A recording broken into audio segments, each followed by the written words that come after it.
Hi, everybody. Welcome to a very spooky episode of Games My Mom Found. I am Mike Albertin, and who are the motherfuckers always trying to ice skate uphill with me tonight? Michael K. Hughes, and I'm too old for this. Someone get me a goddamn wheelchair. And this is Bill Tucker.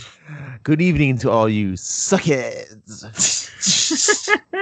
Oh my God. And yes, all three of those are quotes from the movie we're about to be talking about. Mm-hmm. Yes. A very 1998 Blade. Oh boy. Yep. The only way to put this. The movie starring Wesley Snipes. Remember that guy? Mm-hmm. Before he went to jail? He's in jail? He was in jail for a bit. Okay. Apparently, it's frowned upon when you don't pay your taxes. Oh, wow. Oh, that's why I do that every year. Okay. Yeah, he didn't do that for. He didn't do it for a little bit, and he went to jail. Oh, that's a problem. Problem, Mr. Snipes. Does he still act? I don't Yeah, know. He's still. It's and his Wikipedia says he's still active. Oh, yeah. I mean, I pulled up IMDb. He's got like 4 upcoming movies, so yeah, apparently he still does stuff. I've not heard of any of these. From 2004 to 2012 in his thing, everything says direct to video, so that should answer it. Wow, has his star fallen? Huh. Everything but one. Brooklyn's Finest was the only one that doesn't say direct to video. Okay. Brooklyn's fine. But in this movie, he is the titular Blade, and he is Blade. He is the only Blade until the new reboot comes out in a couple of years, I guess it is. So, yeah, guys, what'd you think? What was the? It's a '90s movie, I guess. It's so 90s, and it's very apparent from the very beginning. Yes, we will. Late '90s is well represented in this film. Did you guys see this theatrically? Where was the first time you saw this? This morning. Oh, this is your first time? Yeah, I've never seen this before. Oh, wow. Okay. Good morning. Wow. Okay. I saw this back in the day. I don't think I saw it I can't remember if I saw it in theaters or not. Probably not, because I was like 11. But I saw it on DVD, I'm sure. I know I saw it back in the day. I just don't remember when I saw it. Yeah, I had a friend who was really into this movie. And I think I watched it with him probably on DVD as well, because he was really into kung fu and martial arts and such. And I remember loving this movie. This was my jam back in the late 90s, early 2000s. And again, it's very much so of its time, as we will discuss throughout.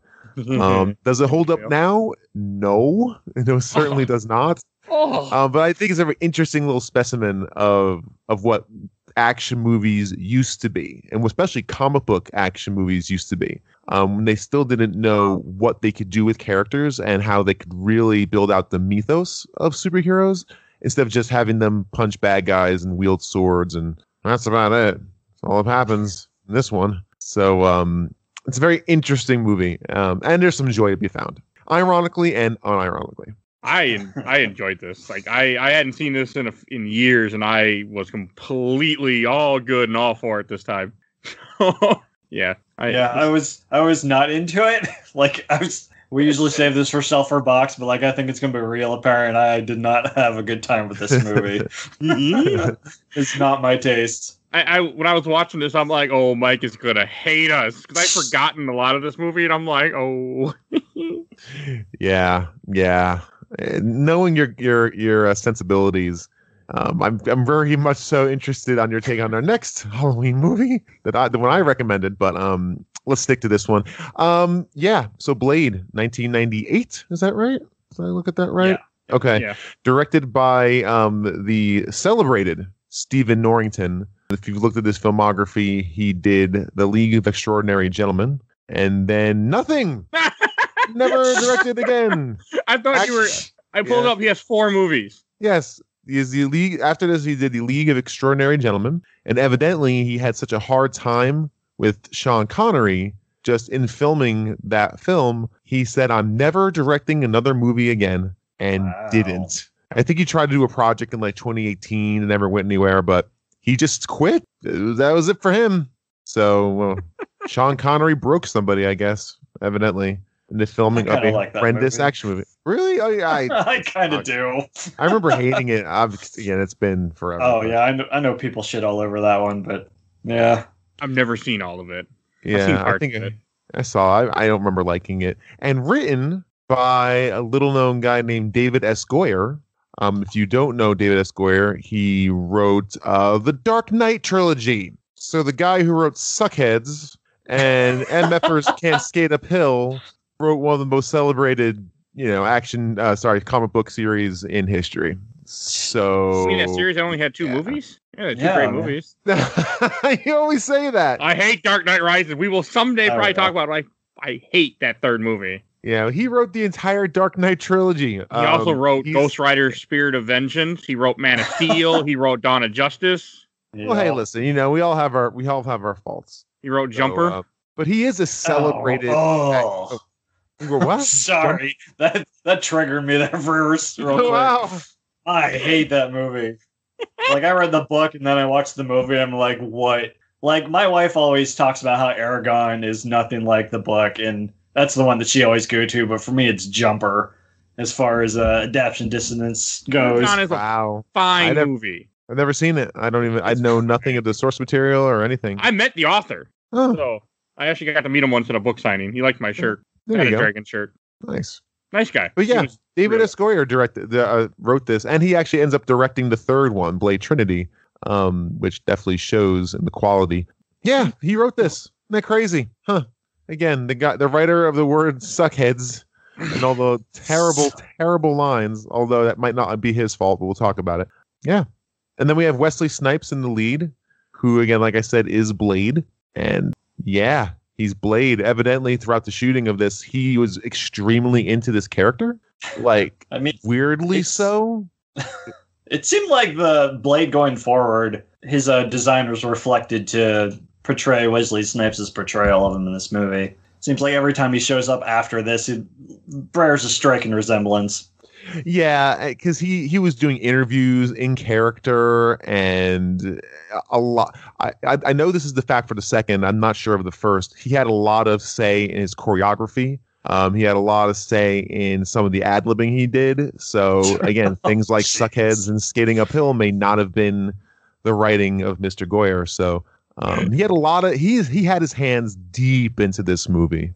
I can see that because he would have been a big actor at this time too. He was in a few big movies before he did this, so he was like, I knew who he was. I remember that. Mm-hmm.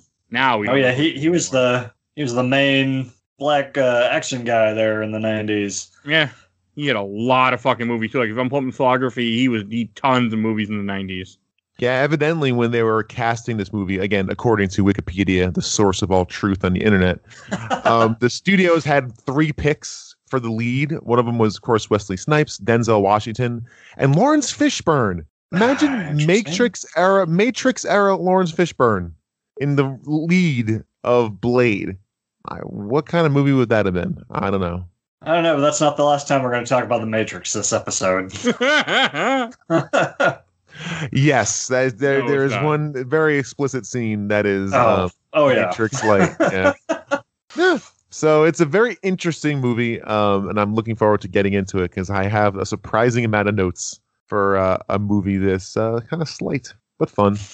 Yeah, the movie starts off kind of like, just because it has to fill, got to get you in the story. It starts off in 1967 in a hospital where you have this woman who's obviously pregnant, who's also been bit by, bleeding out of her neck, and they're rushing her to a hospital, and then you see her pretty much, like, the camera just kind of cuts, and, she dies or whatever. You don't really know what happens. And I want to say they don't even show him being born. They just show her on the gurney putting her hand out, and I think that's all you see, if I'm remembering correctly. Show a doctor carrying the baby. Very briefly. Yeah, okay, you're right. And evidently flash of her driver's license. I'm like, is this supposed to mean something to me? I had to look up. I never actually knew Blade's alter ego until I looked it up. I'm like, oh, Eric Brooks. I didn't either. So this movie said Eric. I'm like, who's Eric? Right. Oh yeah. Yeah, she refers to him as Eric. It's interesting because I've seen this movie probably 20 times. I'm not gonna lie, but I haven't seen this. I haven't seen this in at least 8. So it's been a while. But when I was into this, this is one of the first Blu-rays Blu-rays. This is one of the first DVDs I owned, which is how I watched it. DVD. On my 65-inch TV. Boy, that technology doesn't hold up either. But anyway, yeah, no, he what always kind of got me with that is he recognized his mom's face because that always like flashbacked in his mind as like a 3-minute-year-old. So I guess vampirism. Oh. Yeah, that's a good. I didn't think about that, but now that you mentioned it, that makes it sound a lot dumber than I remember. No, it's exceedingly dumb. Most things in this movie are dumb. Also, when did she have time to name him if she, quote unquote, died immediately after he was born? You could have named the baby before. Yeah, that's. I guess. Yeah, But then how would he know that he was there? Someone wrote it down. I'm just being nitpicky. I know, but like in my case, like with my son, we picked out his name Aaron long before he was born. Right. So yeah, my son didn't have a choice. My son didn't have a choice. He was William because he just didn't have a choice in the matter. I know you're nitpicking, but yeah, no, I can go with that. But then you also get the title. You get the title card, which is very important. I got to announce when we get our title cards. Yes, the title card, very subdued, Blade, compared to what we're used to.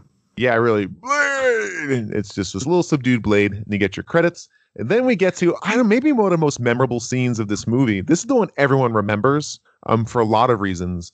The horribly 90s era dork is in the car with the vampiress seductress on their way to a vampire rave. It's kind of good. As was the style at the time. Yes. I like this part a lot. Like when you have the random idiot guy with the hot girl, goth girl going in the, they're in the car and they're in the butcher place and walking, and you have the random elevator with the like bouncer. Like I, for some reason, really like this part. I don't know why. I just do. This is where I first got the 90s vibe. Like damn it, who's the publisher? New Line Cinema? Yeah. Like, just seeing that and then seeing, for some reason, this gave me serious TMNT vibes. Because that was also New Line Cinema. Yeah. I don't know what, of course, it's been like 3 hours now since I watched it, but I can't place what triggered it. But I'm like, wow, this feels like Ninja Turtles for some reason. Maybe it's the club scene in 2. Same company. With Vanilla Ice. Yeah, this scene is really excellent, actually, this whole intro, because it's building mood and building tension and really establishing the tone where, the vampires, because, again, if you're going into this with Blade, you've probably seen some sort of material vampire hunter, probably. But if you never have, like, completely blind, this is a really offsetting scene because it's introducing, it's a party that everyone in that era would have wanted to be at, but doesn't really exist. Like that doesn't exist. That kind of party with like nothing but beautiful people in it. No one's sweating. It's not gross. It's got that classic DJ in there. It's got that wonderful late 90s electronic song. It's not house. It's not dance. It's not electronica, but it's tech, I guess, techno. Yeah. Techno is more like a generic term, but the song's called Confusion. I know this because I had this song. And boy, oh boy, did I get bumped in the car with my my hot stereo system in the old, my old Geo Tracker, not Geo Tracker, Geo Spectrum. Man, back in 1998 with the bazooka bass. Oh yeah, bazooka 35 bass. 35 years ago. Oh boy. But 35, how old do you think I am, sir? 2020's been going on for 10, 15 years now. This is very true. This is very true. That's the joke, not how old you are. It just sets great mood. It introduces like this weird world slowly and things are not right. My favorite bit is when they're walking through the meatpacking factory and you see human bodies very quickly flash by in those bags. And he goes, human bodies? Oh, yeah. Those are. I didn't catch that. Because it's a vampire place and they're harvesting humans. Nobody catches it unless you watch it 20 times. Like I did. That makes me like this movie even more now. I just thought they were like cows and stuff. I didn't catch that they were actually supposed to be people. And that's why his reaction is so sudden. I almost wonder if they intended to like linger on that a bit more and then it was just cut for time or for studio reasons. Because you're right. It's so fast. And his reaction is really weird if it was just things of meat. But his reaction, that's when he first realizes, oh boy, where am I walking into? But, oh no, Tracy Lord's in front of me. Just follow her past the bodyguard. And it just says this really surreal tone. It's great. And the lead, I guess he's our lead at this point, The dorky guy, he responds to every rejection the way my kid responds if I don't give him ice cream. Oh man, it's so good. Yeah, I love this whole sequence, and then of course the bloodbath occurs. Yes, that really that fantastic confusion song. When he's standing in the club, and all of a sudden, he's like, "I need something about." I feel like there's a line about a drink. And then he's looking at the blood he's like, why is there blood? And all of a sudden the sprinklers come on and just that part just hits. Like, I remember this. I remember seeing this the first time and I was just like, oh my God, when you just see all these just sprinklers just spraying blood everywhere. And all of a sudden the fangs start coming out of everybody and they just, they're all dancing. And when he really starting to realize like, oh shit, where am I? Like that is just so good still. I'm going to be that guy. Like, isn't blood too thick to spray out of sprinklers like that? When it kind of goop all over. It would just clog and coagulate. Yes, it would not do that. But it's interesting because during that scene when the blood is falling down from the sprinkler system, it is so effective horror because now you have all these creatures. Now you call them creatures. They're these vampires covered in blood. They're shiny and slick and very, very scary. And then he realizes, oh no, I'm in a bit of a I'm in a pickle. I've caught myself in a little bit of a quagmire here. It's very effective because they thicken the blood to show up on camera in the scenes where it's just close-ups of the actors, grimacing and snarling at them. And it's really good because if they just left it as a fine spray, it wouldn't pick up on camera. A camera can't pick up rain. That's why every rain in a movie is a torrential downpour. Huh. That's the only thing that a camera can pick up. It can drizzle in a movie, or it can't just lightly rain because you just won't see the drops. There's no see it.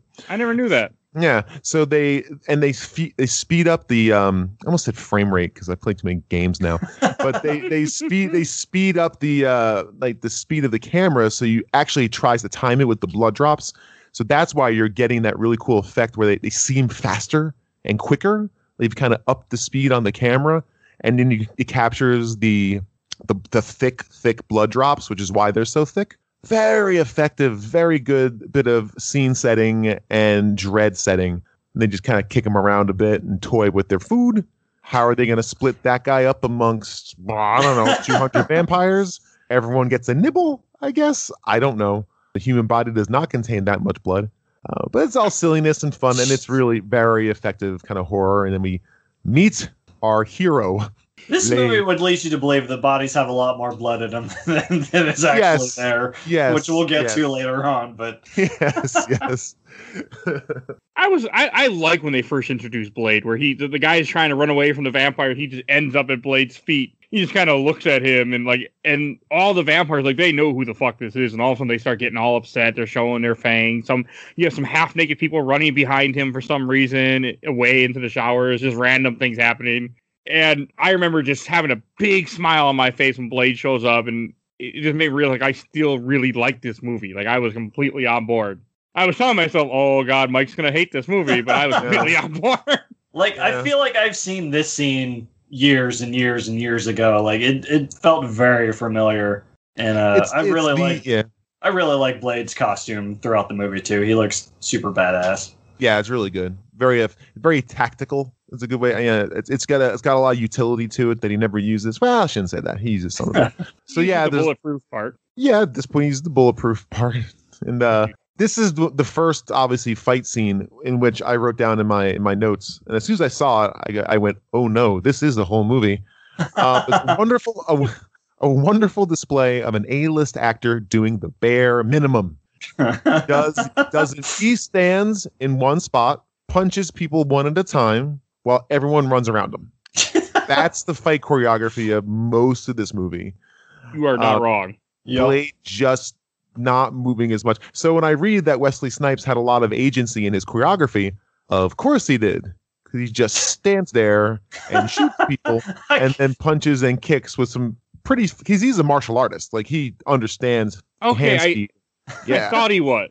And a lot of the framing of this, and this is very obvious early on here, is this is all kung fu style fighting. Highly choreographed. They're more ability demonstrations than they are really designed to raise any stakes or any real sense of tension, you know? Yeah. So that's it's all kung fu style fighting, but kung fu works because they're super fast and extremely skilled. So you're marveling at the agility and the abilities of the actors as opposed to like really caring about the fight itself. In this case, most of the actors. Yeah, exactly. I can just see him with the fight choreographer. He's just like, okay, we're gonna have you're gonna flip over this guy and you're gonna kick that one, and then turn around, punch this guy. And Wesley Snipes like, I'm gonna stand here. He's like, what? I'm just gonna stand here and I'm gonna fight him one at a time. Okay, we'll make that work. Yeah, Blade. Mr. Snipes. Look, call me Blade. Call me Blade. All right, Mr. Blade. It might be a little boring if you just stand there in the middle of the scene and just punch people. He rolls out his contract on a giant skull. Did you hear me? They call me Blade. I'll tell you how I fight. It makes more sense now that you say that he had like full. Because I mean, I like the fight scenes. I didn't catch that he's just standing there half the time. Like, oh, this is cool. Like, I bet he's a martial artist, and that is so cool. And I didn't even like either younger Mike nor 32-year-old Mike was thinking. He's just standing there. Like, I was just enjoying the shotgun, the sword, everything. I was just fully on board watching this movie 2 nights ago. But now that you mentioned it, I'm like, you are right. They do a lot of coming to him. Yeah, then they wait their turns patiently and kind of bounce around in a fighting pose, and then one person at a time attacks them. RPG. They have to wait. It is. Wait it is HDR to fill up. It is like a early 80s JRPG. Exactly right. Did you guys enjoy the Mortal Kombat skeletons when they disintegrate? Yes. How could you not? The latest and mummy level CGI. Just felt very mummy the way the bodies. I do have a joke I want to make, but like, you know how people always like, some people think that the moon landing was fake and like they CGI'd stuff, and I just want to point out, like, this movie came out 30 years later. Like, this is the CGI we had. Yeah, if they faked it, it wasn't CGI, guys. I can promise you that. But they didn't have a NASA level budget. I don't think NASA had the budget that people think NASA had either. That joke always comes to me. Like, especially when you think of like this movie and Matrix. I'm like, yeah, we weren't faking nothing CGI, guys. Yeah. 1960s was not. There's only so much you can do with forced perspective. Really, that's just the way it. But yeah, the CGI in this movie we'll talk about as we go through. I'm sure. I don't mind it, except for one part. Even though, I mean, again, it's a thing of the time. Back when I would have seen this, in the 90s, late 90s, I would have thought it was amazing, or wherever the hell I saw this. Some of it actually holds up pretty decent. And you have to look at CGI. I look at CGI like I look at graphics in games. You can't really judge it based on the time you're in now. Because, again, based on what obviously it's quaint and silly, based on where, what we have now, obviously, as far as CG and that sort of effects. For the time, it was still pretty cool, right? I mean, that would have been cool in 98 and pretty decent. And it's still relatively effective now. It didn't get in the way of anything filmatically. The thing you got to look at is the design of it, right? The art design. Just like in a game, it's not the graphics. Obviously, you can't compare the graphical fidelity of Dragon Warrior to, The Witcher. Like, that's insane. You can't do that. But you can appreciate the art of it, the art style, the art direction. And they're good. It's cool art direction, and the effects are fine for the era in this instance. So I dig it. It's pretty good. I had no problem, and I do like the running joke in this movie, because right after you have him in the nightclub, you have where Crispy. Well, I just call him Crispy throughout the entire rest of this in the movie. I called him Beardy, but yeah, I think his name is Quaid or Quinn or something. Is he a famous actor? Donald Logue or Logue or. Guy. Oh, I know this guy. He's in a TV show called Grounded for Life that was pretty decently big. And then he was in another Marvel movie that has yet to come out as of the time of this movie that we had talked about possibly doing for this Spooktober. What movie? Ghost Rider. Oh, He's like Johnny Blaze's manager or something. Oh yeah, well that was gonna happen, but then it got taken off Netflix, and I'm like, do I really want to buy this? Oh no, I don't. Okay, that's why I recognize. He's also in Gotham too. He plays the detective that works with him, Harvey Bullock. Yeah, right. Yeah. Okay, I like this actor. I didn't catch who he was. I just, because he's a lot younger in this movie, I just liked him. Like, I enjoyed the character. Like, the first time you see him in this movie, he's getting pinned up by stakes in his shoulders to the wall. And I'm thinking to myself, every other vampire you hit dies instantly. But this guy, nope, he just gets pinned. And Well, then, I guess the other ones are getting hit straight in the heart. I guess I don't Yeah. know. I don't know. This guy sucks. I'm sorry, y'all. This guy's no good. He's fine here because he's just somebody for Blade to stab. It also introduces his Bladerang, which is used so seldomly in this movie and needs to be used more. That thing is cool, and that's a neat little toy that he has. And luckily, 3 guys decide to stand right next to each other in a line so he could slash their throats and kill them in one swoop. And then he gives this little weird grin. Oh man, and he does the fist pump. What is that? Is that like a comic book thing? Maybe. I don't know. I don't think so. But it stood out to me hardcore. Like, this badass who just killed a couple dozen vampires. Yeah, fist pump. I feel like that was Wesley Snipes. Exactly. Yeah, I was thinking the same thing. I don't think that was anything but just him being him. Hey guys, so we got to uncharacter. retake this. Sorry. Yeah. Hey guys, we got to retake this. Why, Mr. Blade? Because I got a fist pump. Fist pump. Especially the more you say of how much he had in control, that feels like it was just him being him in this, in the character, not like it. Yeah. And take that for a grain of salt. That might have been more in Blade 2 after this was a big success. But I know he was heavily into this character and I can see that. really invested into it for no real reason or purpose. But we'll continue on. But yeah, though they stab Beardy in the shoulder. They light him on fire. And they light him on fire, which is pretty neat, And again, it's also teaching us a lot about vampires. How he says, how am I going to kill you this time? So you learning, okay, they can regenerate, and it's hard to completely finish him off. Although he could have just through his heart, cut off his head. Yeah, like he just did the rest of the vampire crew. I mean, he had time. If he would have killed him, this movie would have been a lot different. Because by not killing this guy in this one part, so many things happen in the rest of that in this movie. I mean, technically the movie would have ended a lot differently if he didn't do this, because he would have never met other characters. But it was just one of those things where it's like, couldn't you just kill the guy and be done with it? Yeah. But yeah, it's a movie and they gotta do movie things, so I know. We're nitpicking. And Blade, the cops come. And I was thinking at the time, like, the cops, how did they know it was here? But I guess they saw like a stream of bloody vampires leaving a building. 300 vampires just fleeing. I'm sure somebody called the cops. Yeah, they might have heard the gunshots. Yeah, maybe. Depending on how far down this is. Exactly. Yeah. Again, I see a stream of vampires fleeing a building. You're like, should probably investigate that. Hey, fire department, why don't you come here with the fire extinguisher just in case there's a guy on fire? We need to put you out, because firefighters always come along with the cops when they arrive on the scene. You see, they come in pairs in this city. Nitpicky, silliness, whatever. It's a device, and we can move on. Very nonchalant about a man on fire. The guy just put him out. There's no concern. It's like, it's the 8th guy on fire tonight. I mean, I don't know what's going on. Put him out. It's weird. And then we end up. I didn't have a problem with it. I enjoy all the different romps this movie takes. Like the fact that you have the next part is more kind of building the plot, but you have them in the lab, and this one introduces the female of the movie. I don't remember her name or have any idea who she was. I just called her Girl the whole movie. I called her Karen, right? Is it Karen? Yeah, and it's not Vivica A. Fox. I had to look that up no, it's definitely not. And I like this. I like the autopsy scene. I mean, one is kind of like, it's a stupid scene where you have the guy that she dates, like, oh, hey, you need to come look at this body. It's like, we're not talking about us. Like, no, we won't talk about us. And then while they're doing the autopsy, hey, can we get back together? Like, I'm like, you fucking idiot. Like, it works just because it has a small payoff way later in the movie, but it was just like 90s. Curtis. No, Curtis. Is that the guy's name? Curtis? Yeah. Okay. Curtis doesn't do so well. When they're doing the autopsy and they're starting to cut up Crispy wakes up and bites Curtis pretty quickly, like really quickly, and then attacks her. And then when she's getting bit, and this is when Blade shows up because he came to go finish the job, but he waited a little too long.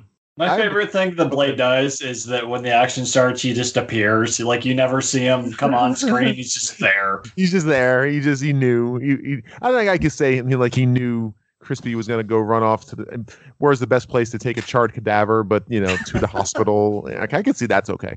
But just to back up a second to that scene, I'm surprised you guys didn't love that. I thought it was an excellent bit of distraction filmmaking. because you have these two people saying this mundane stuff around this charred beast, and you don't really think he's going to wake up. Like, first time I saw it, I jumped out of my chair, and I still jumped, and I knew it was coming. Again, 20 times, but 20 times. It's a very effective deflection, right? So you have these two characters talking about boring nonsense of their boring relationship. So at this point, you're relaxing as a filmmaker, as a viewer. You're just kind of like, okay, I guess this is kind of building stuff. These two characters don't know him, but I guess I'll pay attention. This may have to pay off. Bam! And then you have this monster appear who then, when they cut to him off the table, he's clearly in like trash bags and crumpled, covered in Vaseline. And it was very stupid. I didn't even notice that or even think about it. It's very effective distraction, horror distraction, right? For a good jump scare, an earned jump scare too. They did a lot of work for it. So I really do enjoy that. And then of course he bites Curtis in a very violent, gross way, very animalistic, which again is kind of showing the animal side of the vampire. And then evidently gives Karen a more loving slow motion bite, and doesn't get all the way through. He escapes, and then Wesley Snipes has that wonderful line to the cops, because instead of shooting the crispy man who's fleeing, they shoot Blade. I forget what the line. He's like, "What are you thinking, mother effer?" Like something like that. So says, "Motherfuckers, are you out of your goddamn minds?" And I put my notes, never go full Wesley Snipes. That's definitely something he had lived. Yeah. Never go full Samuel L. Jackson if you're not Samuel L. Jackson. That's a hit. That's a Jackson line. Yeah. Yeah, like he's this cool collected character almost the entire movie, and then he gets lines like this. It feels so out of place. And they're so centerpiece, which is another side of it. They're so front and center of everything going on here. The world stops for him to deliver these lines. Like they stop shooting, everything stops. They shoot him a lot in this movie too. Like even like in this scene, he's getting shot a ton at this part. I mean, he has a bulletproof vest on, and apparently these cops only shoot his stomach, his chest area where the vest is. But again, they should have shot the crispy guy that just attacked someone. No, let's go shoot the other guy that is standing there with a sword on his back. That's fine. So crispy escapes. No, that's fair. I do like the escape part. I thought about when he throws her out the window, fuck her, she would have been dead. There's nothing there. She wouldn't have been okay. She would have died. Into the next building. Yeah, and she's fine. She's like, oh, my head hurt. I'm like, you be dead, woman. Like, there's no. I mean, he'd be fine, but he just threw you and you bounced off. So that wasn't a trampoline. That wasn't a nice cushion. No, even a nice cushion, you'd not been okay. So that I was like, I don't know about this. But I mean, again, I'm nitpicking. But I enjoyed it. Like I was on board. And then when you go to Blade's hideout, and I like how he brings her back, and you meet Whistler for the first time, which is this old mentor figure who's like, I don't, we'll be lucky if she makes it through the night and stuff like that. And it kind of shows how cold he is too. He's like, if she wakes up and she changes, you're taking care of it. I want to back up real quick to the guys shooting at Blade. Yes. Like, I assumed this was hospital security that was shooting at him, because, like, Blade, the cops just kind of show up. And they start unloading on him with heavy rounds, enough to tear up that door that he ducks into. And, like, why? Why do they have this there? And my question was, why'd you save him for the end? Why'd you let him lead out with his assault rifle, highly trained sniper? Why'd you guys fire away at him with your 9mm, pistols? Your sidearms, just let that guy take a crack at him. But again, raising stakes, and it makes for a pretty cool slow motion gun scene and slow motion bullet hitting door scene, and that's how it's the late 90s. Yeah, exactly. That is very of the time. And there's Whistler, a lot of just slow motion. Oh yeah, it likes the slow motion a lot. Yeah, I imagine once a day on set, there's a different cast member or crew member that's like, "Hey, did you guys see The Matrix?" I don't think The Matrix was out yet. Matrix was 99. Was it? I was thinking it was 97 for some reason. Oh, maybe it was. You had to wait to look. Yeah, maybe it was. I mean, I would imagine it was in production around the same time, but yeah. And then Chris Christopherson as Whistler. 1999. 99. Okay, there you go. Yeah. So this was being filmed probably in conjunction with The Matrix. Maybe they were comparing notes. I don't know. Possibly. Yeah, we meet not Jeff Bridges. Yes. I was always it's always amazing that I see him in movies. He's a legendary country artist and songwriter. He wrote one of my favorite Johnny Cash songs. But he was also in a Scorsese movie. Was he in Alice Goes to Wonderland? I don't remember. But yeah, he's been in a bunch of stuff. He's renowned musician and songwriter. So he's done a ton of stuff. So to see him in this movie just cursing and drinking and acting recklessly is actually kind of fun. Yeah, he had a lead in Alice Doesn't Live Here Anymore, which is a Scorsese movie that doesn't involve the mob, surprisingly. I never heard of it. Very early Scorsese. It's very good. So I mean, that's why I never heard of it either. I've never seen all his movies, but I know most of them. Yeah, 1970s era. Again, before Mean Streets and all that. But anyway, when you have the hideout after you get introduced, also when you have what I wrote down, the garlic injection, where you have him like strapped to the chair and they inject something into the serum, which turns out has something to do with garlic. Yeah, it's essence of garlic. I hope that's covered by our HMO. Yeah, how's the dental plan with coming when you're a vigilante, a vampire hunting vigilante? I hope that those perks work out for you. Dental plan. It's funny. Oh, the vampire teeth. Yeah, you can just keep going. Build that it's still good though. Like I enjoyed this part. Like I enjoy how, setting up, just giving, you're getting a little bit of information, what's going on. And then also this is when it jumps back to the board. This is when you first see the other, like the vampire hierarchy. Like you see this boardroom in a dark area with a bunch of old people sitting there, which you find out are all vampires. You have Frost that enters in, and they kind of give you the quick rundown of how these guys are born vampires, and the ones that were born are the ones that are in charge, and this guy is like a half-breed because he was turned. And I like that. I like how the main villain of this movie, Frost, is a guy who's not even a full-blood vampire. He's just some guy. Like, and I like that disdain they have for someone that's not a pureblood. It was nice to see Vigo got work after Ghostbusters too, because that one guy on the council looks. He's another one I had to look up. I'm like, that sure looks like Vigo, but no, was it Vigo? No, it wasn't. Oh no. No. That's the guy who plays the rich dude in Ace Ventura, the one where he goes to the mansion for the party.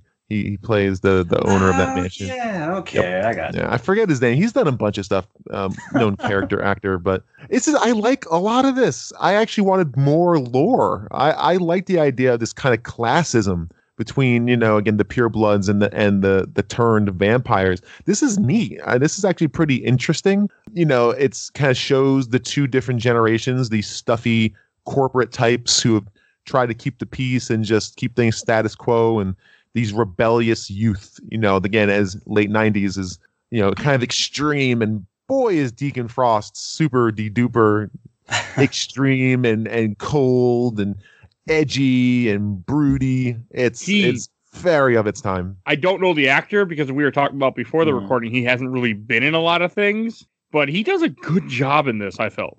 Yeah, as much as I kind of shit all over his movies so far, but his acting was one of the high points for me. He does a great job. He gave me some serious Magneto vibes here too, talking about how vampires should roll over the humans and basically run the earth themselves. Yeah, he's great. He does a really good job. Steven Dorff is the actor. He's good in the role he's asked to play, but the role itself has not aged well. So that's why when people look at this movie now, they kind of laugh and make fun of him. But he does a good job with the material he's given. He does his job. He also did a movie called Somewhere. It was a Sofia Coppola movie, mid 2000s. 2010. It's 2010. It's fine. He's fine. It's a very different role. It's extremely slow and brooding and sad and, kind of melancholy movie. But he's having fun. And I like when actors have fun with silly roles. And he has a lot of fun with this. And it shows. I like him. He was one of the better parts of this movie. And I enjoyed this whole movie, but so I'll just get that out there. But I enjoyed this whole, with all the vampire stuff. I enjoyed, like you were saying, seeing the hierarchy and just the way that he plays his character and the villain that he plays throughout this movie, I think is very well done. He has a single-minded motivation, but it's a pretty strong one. His belief system is that we should not be, bowing down to the humans. They're our food. We eat them. We're the predators. Yeah. They're the prey. Why are we tap dancing around and hiding in the shadows? Let's party. Let's enjoy the fact that we're superhuman creatures that have which I could totally see. Like an early 20-year-old vampire who loves his rave music and his sharp collars and his haircut and all the rest of it. This edgy guy thinking, why are we sitting around the boardroom? Let's just give in a bit to our animalistic nature, and it's cool. I wish they would have done more with it. Actually, he's also like Vampire the Masquerade too. There's a lot of the politics behind the scenes of vampires in that too. At least in the game. I don't know anything about the tabletop. I'm sure there is too. I'll have to try. I do want to play that someday. Hey, I almost did.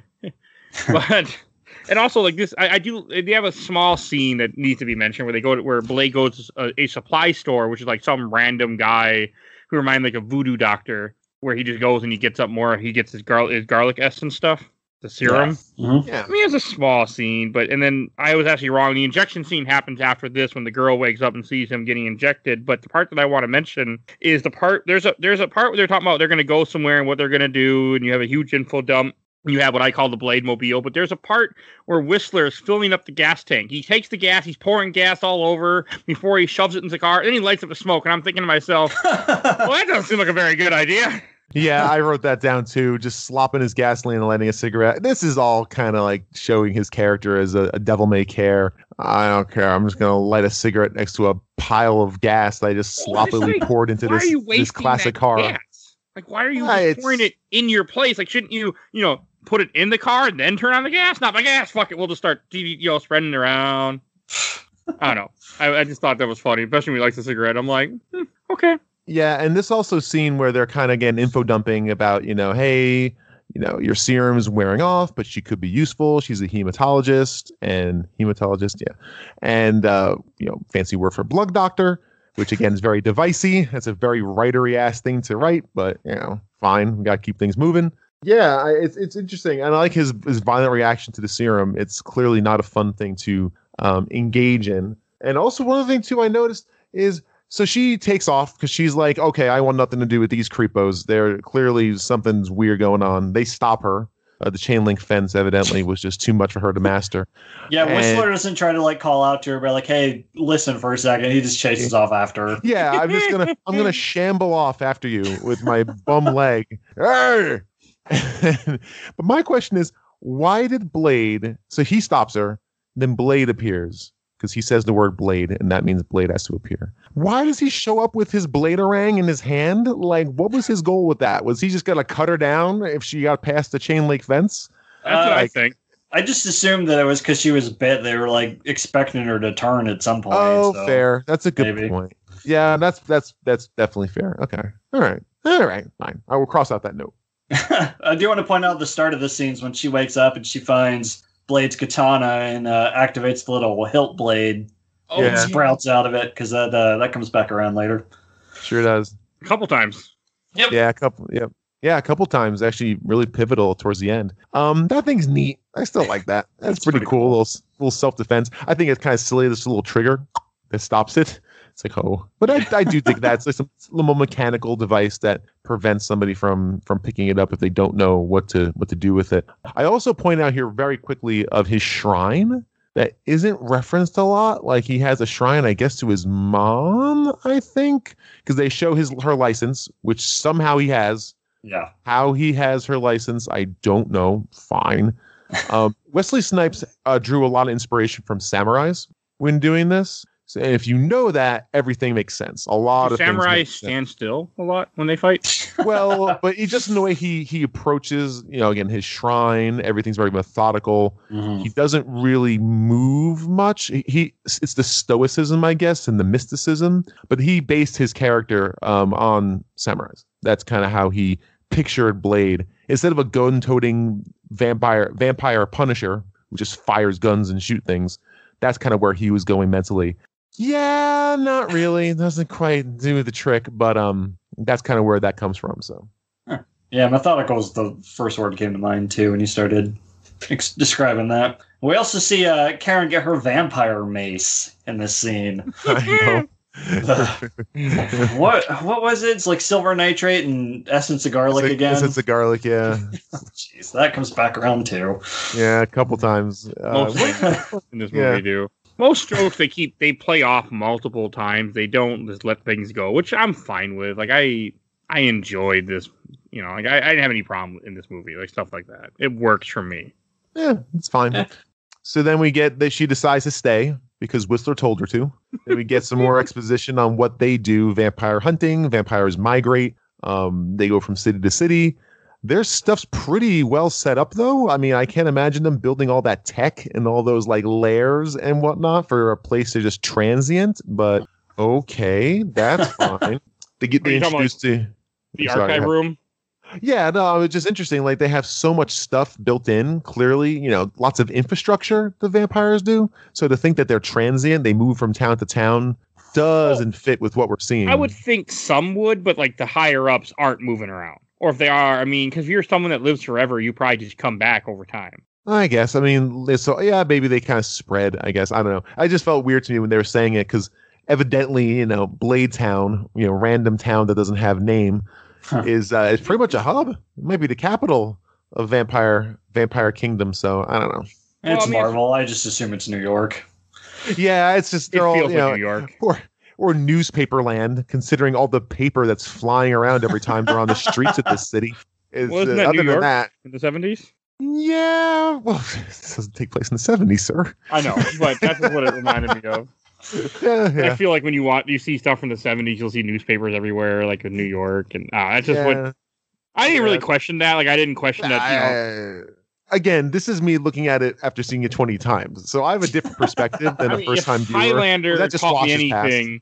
People who are immortal are going to have things they're going to build and keep and go back to as time passes. Yeah, no, and I like that. I like the idea they keep the vampire Bible and all that. I think that's cool. Like, all that lore is actually pretty. Oh, we're going to get there real soon. We're not that far away from it. And also, I like how he drops off the girl. He just like, oh, see you later. He just takes her, drops her off at her house. Later, and leaves her. And it doesn't take long where she goes in her apartment. She's in her apartment, and this random stupid cop shows up. He's like, "Hey, you know, your work report you missing," which makes sense. Like you you got kidnapped. Like it makes sense that they would show up at your house. But I like this right before that when she's in the elevator and you see the two random tattoos on the people's necks that they don't explain, and then the cop comes in, and I don't think it takes very long before he tries to shoot her, and she sprays him with the garlic, and he's like, "What the fuck? You think I'm a vampire?" Like I like that. That was funny. To me. Who said I was a vampire? And Blade just appears. No one. Blade just appears very quickly. I just want to go back because we missed the scene where Frost is in his study room decoding. Sassy Frost. Yes. Oh, he is extremely sassy Frost in this scene where not Vigo comes down and kind of gives him a little more business. You know, you're not a pure blood. And him listening to his hyperactive electronica. Again, very. I didn't realize that was supposed to be music at first. I'm like, what is that sound that I hear? It is not good. And listen, I like a lot of electronic music. I genuinely do. That's not good. That's just noises and bloops and bleeps and drum hits. That's not great. I just like that because all that great 90s tech that looks so cool back in the day, you know, it's not a flat screen monitor. It's like decoding. It's like a Windows 95 program that's like just doing a sliding puzzle thing. It's very good, very of its time. I just like pointing out because I do like that sort of nostalgic hit. But yeah, then you get sorry, go ahead. Sorry. No, you're right. That music was just strange. But again, a little more character building of Frost. Kind of his I don't give a shit attitude was fun. And then of course that bumbling cop, our almost sort of comic relief. And Blade shows up out of nowhere, smashes her apartment up. Relief. Well, kind of. He's kind of like this comic foil. Like has no business, you know, being in the situation he's in. It's just humorous watching him get smacked around because there's literally no stakes. Like there's this guy is no match for anybody, like no match for a cockroach, let alone Blade. I like how he just smashes him around her apartment and she's like, would you stop that? Yeah. Like, it's a very natural thing to say. Like, could you just do this without breaking everything I own? Like, I plan on surviving. I made a note of that too. She's like, is all that necessary? Just referencing movie violence that we all take for granted, just smashing things for the sake of smashing things. Yeah, it works. I would just think, when he beat the shit out of that cop, and then they go out in the street, and he keeps beating the shit out of the cop, and all I could think of was like, well, and nobody says anything, and I think I even made a comment to my wife, like, oh, it must be 2020. She's like, why didn't anybody say anything? I'm like, it's 2020. They don't, So broad it's just daylight. Yeah, broad daylight. no one calls the cops. Nobody's like, oh well. That's all I could think of. Yeah, it introduces also the idea. Oh, I'm sorry. It just introduces the idea of familiars, which never comes up again in this movie. It comes up in the second movie, though. Oh yeah. Mm-hmm. There's yes. I have to say this line. I'll say it when we cover the second movie in a year from now. The part where there's a part in the second movie in the lawyer, and I thought with this movie I was waiting. It didn't show up where the lawyer shows up and he's like, "You're human. I'm a lawyer, so not really," or something like that. Yeah. And that line is always stuck with me for this series. But yeah, you're right. The familiars, they don't really you see the familiar throughout the movie because a lot of people he's gunning down are familiar, so they don't blow up or anything. They just die. I always read that as they just ran out of special effects money. That might have been more true, but yeah. Yeah, I mean, I guess there's only so many, martial arts trained vampires out there in the world, but I thought of that too. I'm like, you're just shooting these dudes and just laying there. Maybe they are, like you said, just familiars who are, foot soldiers. They just hire. Some have the tattoo, I want to say. Yeah, I think they mentioned it. Yeah, some have the tattoo. If you have the tattoo, that's a sign of who you belong to. Yeah, okay with that. I wonder how many dumbasses got that barcode tattoo on their neck in 1998, 99. Oh, dear God. I'm sure I never ran into anybody, but I'm sure people did. Yeah, that and the tribal tattoo that's on Blade's head and neck and back, which again, very of its time. I was actually last night. It was almost 1 a.m. when I finished watching this movie. I don't sleep anymore. And I popped on the special features real quick just to see, and there was a pre-production guy who explained that Stephen Norrington, the director, last minute took a still from Wesley Snipes in costume and in Photoshop, and the production designer refers to him as a genius. In a genius move, Stephen Norrington, resident genius, spent a half an hour in Photoshop and put this tattoo on this image of Blade's head, and it became this iconic thing. But it was like this thing he just whipped up in 15 minutes, just on his computer. Like, I got nothing else better to do. Let's put a tattoo on his head. And it became like a defining staple of the character, the tribal tattoo. Huh. Pretty cool. The more you know. Yeah, I learned something I did not know about this movie, or about this character. There's lots to learn about this one. I do like the way they track the cop. Like, they're sitting in the car waiting for him to show up, and she's like, no one's that stupid. And all of a sudden you see the guy run back to his car and jump in his car because he had a delivery of blood, which he never makes.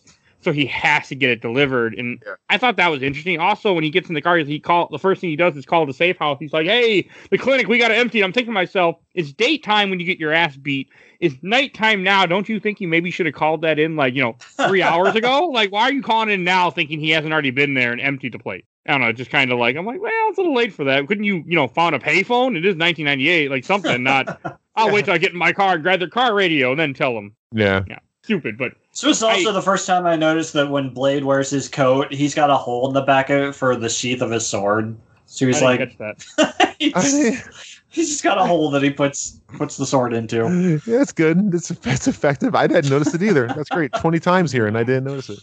And I do like when they go to the safe house after they follow the cop, and you have that whole part where they're sitting in the car, and he's like, that's a vampire. The prostitute, she's a vampire. He's a vampire. She's like, how do you know? Like, I like, that was cool to me.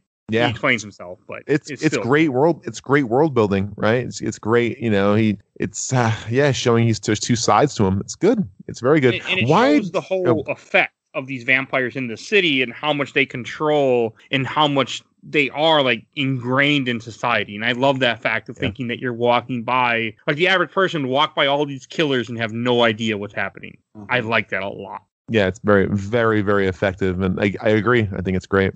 I don't know why he armed her. Like, why did he decide to take her along on this adventure? I guess you're here, you're a body, one more person to shoot at. I guess. Especially when she gives him he gives her a gun. He's like, to use it? She's like, not yet, but I'll learn. I'm like, okay, maybe I'll just take that back for now. It's not a Nikon from 1998. It's not a point and shoot. Like, there is a little bit of skill you have to fire a firearm, effectively. Just a handgun. Yeah. I mean, shotgun, point and shoot, you'll be okay, but you won't be. That doesn't really work when you're using a handgun. I mean, if you're not aiming in the general direction, it's not going to do anything. Yeah, so they walk into they get past the safeguard by just pushing him into some glass. No one notices. Excellent. They go into this very creepy, weird, unsettling Japanese schoolgirl show. Yes, that all the singers are dressed up like. I'm like, this is just. And then my wife just like, Japanese are weird sometimes. That's exactly what I said. Because I mean, it's probably not that far off. Like the things I've seen in anime and things like, and things from that culture. I'm like, yeah, it's probably not that far off from how they are sometimes. It's probably just another business. And Wesley Snipes is like, hey, I got an idea for this place. Yeah. I don't. Yeah. It's weird. But I do like he beats up the cop again, and the guy's like, "It's in the freezer. The stairs are in the freezer." And he beats him up some more. It's like, I'm not kidding. He opens up the freezer. I love that look that Blade gives him. Like, how stupid do you think I am? It is funny. Like I did laugh at that part just Wesley Snipes' face, even though he has sunglasses on majority of this movie, like his face is just he does a good job looking stupid, and it works. Or give that like you said, you think I'm dumb? Think I'm stupid? Oh, and then we get Bill's favorite line here. Go back and tell Frost that it's open season on all suckheads. Yep, that's it. My God. Listen, hey, Mr. Goyer, if you wrote that, Mr. Goyer, there's a backspace key on your keyboard. That's first draft stuff, and that's fine. First draft, that comes out, and you go, you can delete that. You don't need to keep that in the movie because, boy, oh boy, that is not good. I could have just been tell him it's hunting season or something. It was supposed to be dickheads, and I typoed. Yeah, exactly. It's right. Exactly. And it's so front and center. Like, it is framed as like this big badass moment where he just delivers. And there's a bunch of those in this movie, which again is very of its time, where you throw out the big catchphrase. And boy, none of these catchphrases really work when they do that. Frost has a couple, Old Vampire has a couple when we missed, but not good. Oh boy. The lines in this movie. I mean, I like the one that we start. The way we started the show. Like we picked the weirdest, the dumbest shit we could find to start the show. I did like it when he goes in the archive room, and in the archive room when you see like all the pages of the Bible. This is when you see, no, this is not the Bible. This is just the archive with all the files and the technology where they make the comment about how their technology is ahead of the rest of the people or something. Someone makes that comment. Yeah, something like that. This is like the archive, the giant data banks that hold vampire I can buy data. Yeah, sure. Yeah. I can totally see them, modernizing and trying to, vampires probably been around for, tens upon thousands of years, and they probably have a lot of data and they archive it, and yeah, I'm cool with that. But then we go to Frost's party before we come back to the giant gross creature. I like the party because I was kind of confused why the hell, because they have this party in this building and some tower. Why the hell are there rubber ducks in this pool? You're not getting those back when they go over the edge. I didn't get that. Yeah, they probably put in an order to Oriental Trading. You can get them by the dozen, and it just it works. I was just confused. I'm like, why are there rubber ducks? Because it's cool. It's 90s cool. This is what a 90s rave would be. Or 90s. All this weird shit I just want to attribute to Wesley Snipes now. It's like, I want ducks in the pond, in the pool. Rubber ducks in there. All right, Mr. Snipes, we gave you full control of your character, not the set design of the entire film. I also like when the cop shows up and he's like, he's coming for you, and he says whatever the hell he says to Frost, and Frost just kills him. Like, he just kills him and throws him in the water. Yeah, you're done. It's again showing. Oh, sorry. Go ahead. Is this the introduction of that crazy white girl? The blonde? Yeah, I don't know her name, but crazy white girl is what I called her throughout this movie. The blonde is in the very beginning scene. I think she's the one that Tracy Lord starts dancing with, where they have that weird jump cut. Oh, yeah. Doe-eyed and wearing a jacket. That's a big this is a nitpick. Back to the beginning. If you're gonna wear a jacket, wear the jacket. Don't wear it like 8/10 off of your shoulder. It's so obnoxious to me. Just take the damn thing off or put it on. You can cut this out. In Counting Crows. In Counting Crows, in the famous Mrs. Jones video, it's just the lead singer, whose name I can't remember, with his band singing Me and Mrs. Jones. It's a good song. And he has his jacket half off his shoulders the entire time. His fringe jacket is half off his shoulders, and I'm like, put the damn jacket off. Take it off or put it on. You're panicking me. I don't like this half on, half off nonsense. I think. Billy Paul? No, I don't know. I don't know. Billy Paul came up when I Googled. I don't know. No, I have no idea Well, what I found. Feel free to cut that stupid aside. But in this moment, yeah, she's in the beginning. I think she's the one that Tracy Lords dances with, and then you reintroduce the character as his girlfriend, I guess. Billy Paul is from 1972. Yeah, Billy Paul's a legend. Me and Mrs. Jones is one of the greatest soul songs ever written. I love Billy Paul. Anyway, places we go on this show. Yeah, it's random. So so basically what we have here is, sorry, I had a notification pop up. Do ignore all this.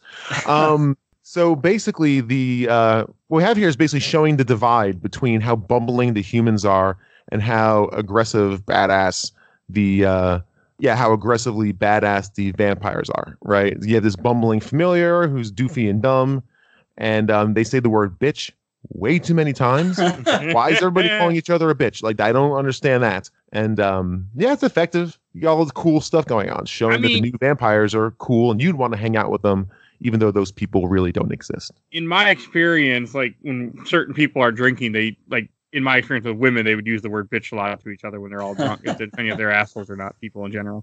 I don't know. I've seen it in bars, like, oh, hey, bitch, how you doing, bitch? And I'm just like, get me out of here.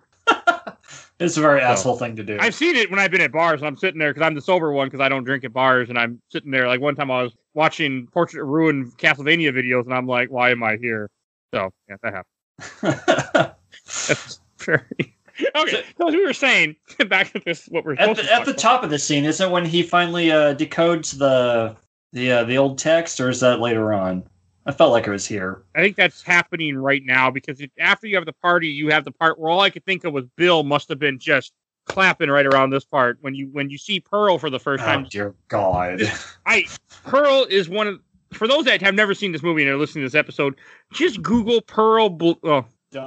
Don't do that. I was going to say I don't know that will come up, but if you Google Pearl from the Blade 1998 film, you should get, and just it is the ugliest thing in the world. Which apparently was in the comics. I had no idea.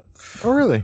Okay. I mean, it's a big, fat, like, just giant, like, oh, my God. Giant vampire, and it just looks so freaking gross. And she's in charge of the archives or something, and I think there's a line to Frost. He's like, Pearl, you're dead. Get over it. Like, it's over.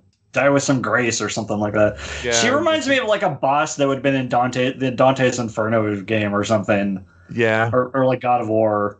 Just yeah, horrifying. Like really just disgusting. Like they even put in a dumb fart because I guess that's the tone of this movie. And she's just horrendous. And they just oh, great. Thanks. You know what?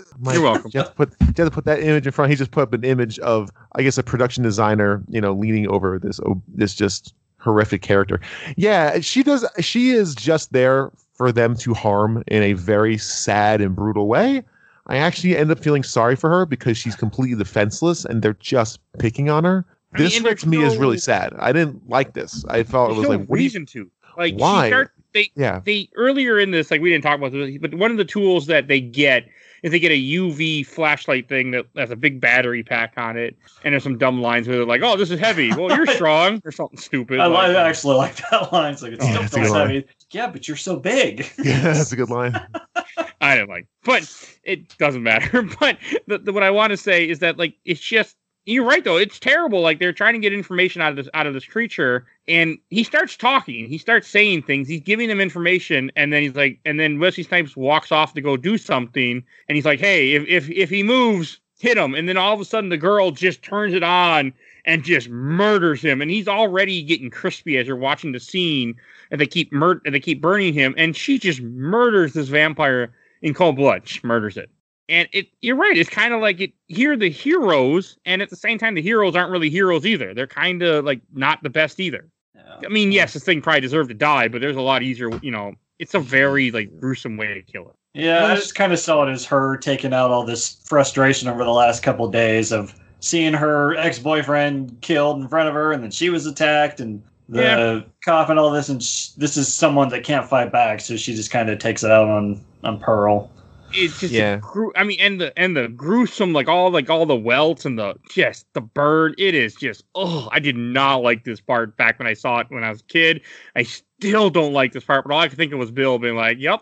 Well, I mean, I wasn't eating potato chips and dancing. I mean, I know. It was very effective. I mean, it was disgusting, and there's again, I'll always say there is a beauty to sometimes the disgusting and the grossness of the kind of the art behind it. Yeah, no, this was very unsettling, and even towards the end of her literal torture, that's what they're doing to her. Yeah. Like she's completely defenseless. Frost doesn't need her anymore because he's figured out the blood god code. So evidently he doesn't need her anymore. She's just like the archivist, like she's basically the librarian. And they just torch her alive with this UV light, slow and painfully, towards the end where she is actually squealing, like whining almost in pain and agony. I found, again, maybe this is just 2020, Bill, but I was really like, oh, wow, that really sucks. I mean, if you're going to take her out, put her out of her misery. Don't force her to sit there and scald. Like, why are you torturing when you don't need to? You're supposed to be a hero. Just kill it. Just shoot it once and be done with it. Like, I mean, anti-hero's fine, but gosh, there's really no reason for it. Again, it didn't like ruin anything for me, but for me, just again seeing it for the probably the first time in 10 years, maybe. Oof. Yeah, that's really rough. It was all Karen though, because even after Blade just kind of looks at her like, "What was that about?" Yeah. She's like, "It moved." It's like, jeez. Yeah. Yeah, I get you had a bad couple of days there, Karen, but stop projecting. Way to be a Karen. But again, this is kind of a horror movie. Like, this is an action horror movie, but it's in my opinion, it does kind of have some horror to it. Oh yeah, there's lots of horror to it. Yeah. And this is also when you have I like it when he goes in the archive room and he's walking around there, and you have him. There's this girl running around. He confronts this, just looks like a harmless girl who's probably like 14 or so, and she just starts kicking his ass. Oh yeah, I wanted to talk about her in the party scene. She's watching something on TV, and I kept pausing, going frame by frame, trying to figure out what bad CGI movie it was. And I think it's either Spawn or Mortal Kombat because it kind of looked like Reptile. Really? She wasn't playing 2-player Final Fantasy VIII competitively. Charlie's Angels. Wow, there's a reference. Wow, it is a reference. I remember when I saw that. I'm like, that's Final Fantasy VIII. I'm like, wait a second. Yeah, they're both by New Line Cinema, so I think it might have been one of those two, but I couldn't tell. It's just a couple seconds of it. Yeah. Anyway, back to reality. We're past this reality in this movie. Yes. This is also one thing that they do interesting. They do a couple times in this movie from then on. After he's fighting the girl, you have them. They grab or fighting the younger girl. They grab Karen. And they also they grab Blade and tie him almost like they put that string around his neck and just like push him against the pillar, and they kind of start beating the shit out of him a little bit. They put the stakes in him. A garage, yeah. Crispy shows up. Crispy shows up, put some stakes in him. He's had a hand cut off at this point, which I don't think we mentioned, but it's a running joke throughout the movie too. Yeah. He gets a hand cut off in the beginning fight of the movie. I'm surprised you didn't bring that up, Mike. As much as you like hand chopping. That was only because it was an MCU Phase 2 thing. It's a Star Wars thing. It is a Star Wars. Not thing. here. Yeah, so not the time people hear this, we're not done with it. Yeah, and this is also another scene of, again, people not kicking Blade but kicking him. Like you said, they kind of kick his ass. Not really. She just kicks like really fast in a number of times, and he just blocks a number of times. Okay. And again, him standing still. And what's weird about this, and I might have missed it, I don't believe there's any real music or score to this. I think it's just him fighting in this archive with no music. And when in the first scene where he has his first scene of kicking and punching, scores of enemies, there's music. There's the and that heightens it, right? That makes you feel like it's more exciting than it really is. And this is where, for me, I was like, oh, this is just him standing there and not doing much of anything. Yeah, there's a fight scene later on. I'm like, this probably could have benefited from some music or something. It's just people grunting and sword singing and stuff. It's like, not much. They ran out of budget. This movie fell. I mean, it's under 50 million, which is not a lot for a movie. No, it's not. But so he gets trapped and he gets his stakes put into him, and then all of a sudden he starts laughing. Of course, why are you laughing? And then you hear the little earpiece in his ear, and then here comes and here comes Whistler blowing through the wall, and there it is. I did like this. Time.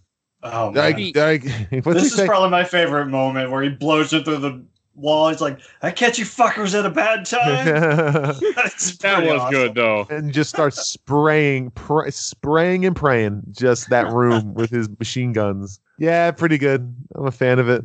It's one of the better parts of the movie. It's dumb action, which I'm here for. So hey, there's a lot of dumb action, and it's fine. Like, and I enjoyed the whole subway tunnel chase thing, even though the perspective kept changing. Like at certain parts when they're behind or in the tunnel, they barely have enough room to move. In other parts, they're able to walk single file, and near the end, they're able to walk next to each other and still have room. I mean, somehow that little carriageway got bigger and smaller and bigger, but still. I think my wife had caught that when we were watching this, but I enjoyed it. Like, I like how you have it. I like the part when he grabs Crispy and just shoves his face against the train. And it's just, I'm just like, oh, this is just badass. That's good. It's a good bit, and the CG works. It's still pretty good. It's cartoony, but I'm a fan of it. Yeah, that's great. And at one point, because Whistler's like, he's like, Whistler will be fine. You see Whistler jump into a sewer and just disappear. Like, It's all... I was going to ask what happened to him, because, like, I just blinked and he was gone. And yeah, you have like, one small scene where you can see him underneath from the train where he slips and hides, like he gets into a tunnel and disappears. Yeah, it's like a second. Like you blink and you miss it. So I'm not surprised you missed it because I think you were suffering pain during this movie. So yeah, well, yeah, this is not your kind of movie. Like when we were watching, I'm like, oh, Mike is not enjoying himself. Yeah, we'll get there. Yeah. So I really like the whole train scene. This is the first time he cuts off, I think, Crispy's arm. I rewatched the opening scene. He didn't cut off his arm. When he's got Blade tied up, he takes off the glove and he's like, "You cut off my hand, but I got a new one." So it happened sometime before this. I can't remember when it happened. Then.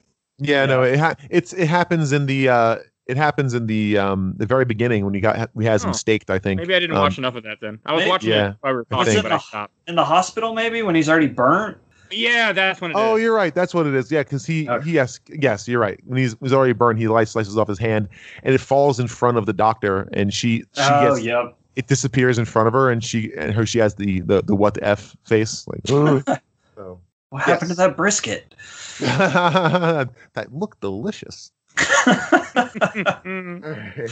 But anyway, so we escaped the train, which is a good scene, and then we're back at the base. I think it's when you get a and that's huge when info you get your. We got to talk about how Blade escapes when the train goes by. And that's right. Casually grabs onto the back of it. That's right. Oh my god! Like part vampire or not, that thing's gonna rip your arm clean off. Yep. But I don't know why I hand wave that as just comic book nonsense. I didn't crack my filter. So Karen sees it coming. She's like, "Oh God, you're not gonna." And I'm like, "What's he gonna do?" And then grabs the train. I'm like, "Nope, no way." You should have had a movie full of armless protagonists. Just running up, kicking dust at each other.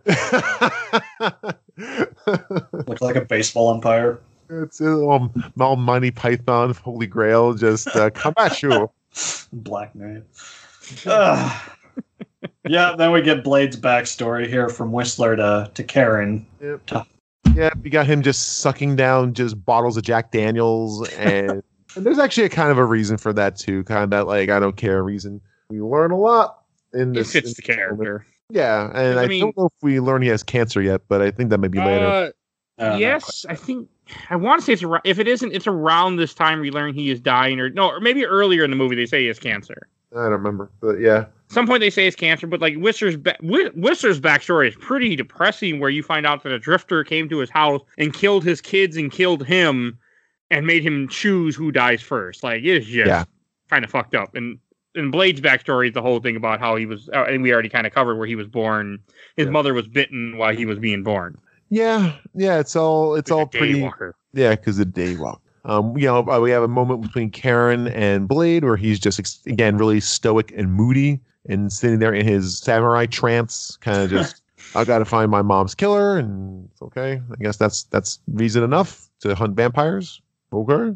I just thought he was staring at the wall when she walked in. Reminded me of Billy Madison. You fall in love with the wall or something? Yeah. That part was I just wrote down my notes, Blade Room, but after it jumped, I do like the part that it jumps to after this, where you have Frost and the crazy white bitch in the car, and they're putting on like this oil or this lotion. I'm like, what the hell are they doing? I thought they're about to have sex, and then you realize they're putting on vampire sunscreen because they get out of the car and they bring in one of the vampires you saw from the head constable guy. And they're bringing him out. The sun's starting to come up. And I do like their comments like, oh, when's the last time you seen a sunrise? Oh, yeah, you were born a vampire. Like, and the sun's not even up and he just starts getting crispy. Yeah, he starts smoking. Yeah. My wife is like, they would not be, like, they should be burning. I don't care if they have sunscreen on. And the scene progresses. There's one part they rip his teeth out with pliers.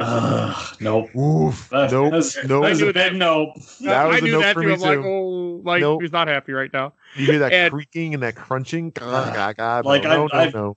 I've been there, like, on the receiving end of that. It's, no thanks. But they didn't do it with pliers. Nah, well, maybe. I'm sure you had to hit a I was at least numb, so. Ugh, no, that's no good. He wasn't numb. You still feel that in your head, though. Oh, yes, you do. It's funny because they had the it's not funny. None of the scene is funny. when I saw that the sunscreen, I kind of thought, hey guys, so Deacon, Mr. Frost. May I call you Mr. Frost? You've been like scouring your Windows 95 database to decode these ancient scrolls to summon a blood god. The solution is right there. Sunscreen. You have the solution. You just lather up with sunscreen every day, and you can walk around like the Daywalker. That is the whole purpose, I think, of this whole thing, is to have Daywalker's abilities, right? To be the best of both worlds. And you don't need to just make more of that stuff. Just keep making it. Just get a factory. Just keep on cranking out that sunscreen. And but yeah, no, it's a very effective bit of, again, some body horror when the council guy literally almost decomposes. This is a very dated bit of CG. It's extremely dated. Like, it does not look good. I can't imagine how this looks in high def, because like I watched it in 480p DVD, but in Blu-ray, I'm sure this does not hold up well. But again, the art design is really effective. Like, his chin melts away and his organs come all exposed, and it's effective. And then he goes kaboom, and everyone laughs. Also, while he's burning, you see them put on like full motorcycle helmets with the visor and everything, protect themselves. I remember that, and I was like, "Yep, that makes more sense." Yeah. At the top of this episode, I compared the CGI to the Mummy, and I feel like that's a disservice to the Mummy, so I'm going to take that back. Not wrong. Yeah, it doesn't age well, but it's, again, the art design of it's actually pretty cool. But no, the effect itself is very, very dated, and even for the time, I don't think it would have been looked at fondly. But at least they do show why he pulled out the teeth, because the next scene is where Frost is at the council and he throws the teeth on the table, and then he sits down and says, "I need 12 volunteers." Like, I like that. And you know what, you guys, a council of vampires who I'm sure have superhuman strength too, like your vampires. Not in this movie. All they do, apparently, you just tell them what to do, and they go, "Oh, we gotta do what he said. Man's gonna shoot us."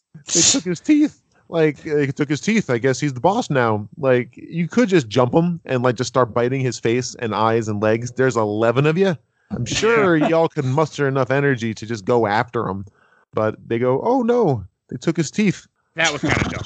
I guess he's a guy to be reckoned with. Let's go into the blood god temple and just follow his instructions blindly and stupidly without thinking about anything. That part was kind of stupid. How they let's not use our vast resources that we spend time talking about and our huge network that where fingers are in everything. No, Frost, you got a point. You took the man's teeth. Let's just walk along with you. Maybe see what happens. They're going over the screenplay on set, and they're like, okay, so Frost is going to fight all these board members, and Wesley Snipes is like, no. If there's a fight scene and I'm not in it, then we gotta cut it. So I gotta be in all the fight scenes. I'm the fighter, they're the lovers. No. Actually, it's I'm the fighter, they're the followers. That's it. And, that would have been better. Mr. Snipes. Okay. It was the one thing that seemed that kind of bugged me in this movie, because nothing, like, they just go along with them. Like, there should have been more than that. I didn't like that. It's just there, and he just sits down. And it's like, all right, I'm the boss now, and they all go hooker. But movie's got a movie, as Michael once said. So I really like Blade. I'm not complaining. It's a pretty cool. I like it too. Yeah, he just, like you said earlier, he just sits down, and starts giving orders like, It's a big power move. It's bold. Yeah.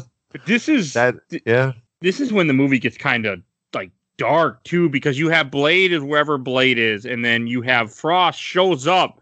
You have a little bit of scene where they're talking about, notice we have the chemical test, where she comes up with the thing that can, blow up vampires, which plays a part a little bit later. Vampire You bomb. have a small part where it really kind of shows how evil Deacon is when they're in. I forgot about this, but I really need to mention this. We're at the park, and he's holding this girl hostage, kind of, and he's talking to Blade, and he has his sunscreen on, and he's like saying how they're cattle and things, how he wants Blade to join him. Really, he just needs Blade's blood, so he's just trying to convince him. And that part where he just throws her out into the street to give Blade a choice, either come after me or save the girl. Through a bus stop. Blade would have just killed Deacon. He wouldn't have went and saved the girl the way that he is in this movie. Yeah. Well, it's just you're a bit of a dick there, Blade. Like he throws.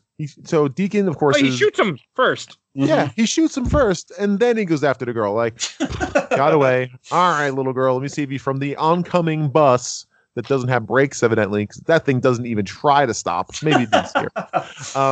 But this whole exposition of Frost kind of explaining his motivation is pretty effective. He delivers it well. You see they go have a nice little slow-mo shot of all the humans walking around, lumbering, laughing, and evidently that's not good. Don't do that, according to the vampires. These are cattle. These are our, this is our food. Why are we running from these people? And it's an interesting thought. Again, it's positive motivation. He thinks he's doing the right thing, even though it's wrong, which is good villain writing. And it's pretty effective. They have a little chat, a little chit chat, and then you get your slow motion bullet. That boy. Oh man. Oofa. Hey guys, I know you ran out of money, but if you ran out of money in pre-production of that effect, just cut it, y'all. Just you can cut it. Don't have to have it. 98. No, but that's not good for 98. That doesn't hit. I was thinking about it. I'm like, is that just what effects were in 98? And I didn't really find any relative comparisons, but boy, that does not look good. And the fact that Deacon, right?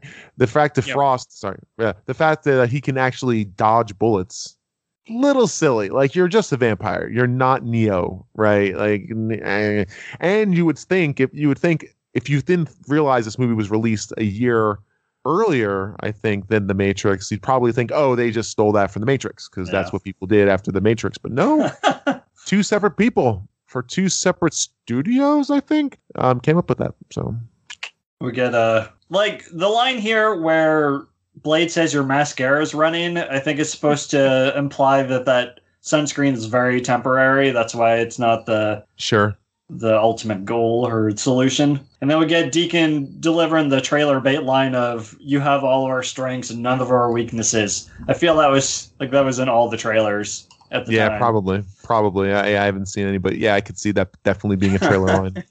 Same. Actually, I'm going to find out while we're talking. That little girl's tough because he gets thrown through a bus stop, almost hit by a bus. Blade just picks her up, sets her off. It's like, go home. And she runs off. I mean, I would too, so. She's fine. No broken limbs, no twisted ankles. Not so much as no more than a couple abrasions and a bruised ego. She runs on off. He's not the best character. He's not the best hero in this movie. But that's okay. You can have an anti-hero, and that's fine. But yeah, there's just pick your spots, I think, is what I think the takeaway would be for that. And the part when like as I was saying before I got ahead of myself, and when this movie gets kind of dark, even darker to me, is when you have a part where Whistler's in the base. I think the girl, I can't remember, and the girl's there too, and the vampires break into the base and they start beating the shit out of Whistler, and then Frost is like, Crispy, do your thing, and I'm just like, oh no, and then when the next time you see Whistler, he's been bitten, he's all fucked up, he has a white sheet covering him that's covered in blood. Like, it's brutal to me. And that whole part where, like, when Blade does show up and you see a bloody tape and he comes to Whistler and you have that whole scene where Whistler's like, hey, you need to shoot me, I'm gonna turn, and he won't do it, so he gives him the gun, and as he's walking away you just hear the gunshot.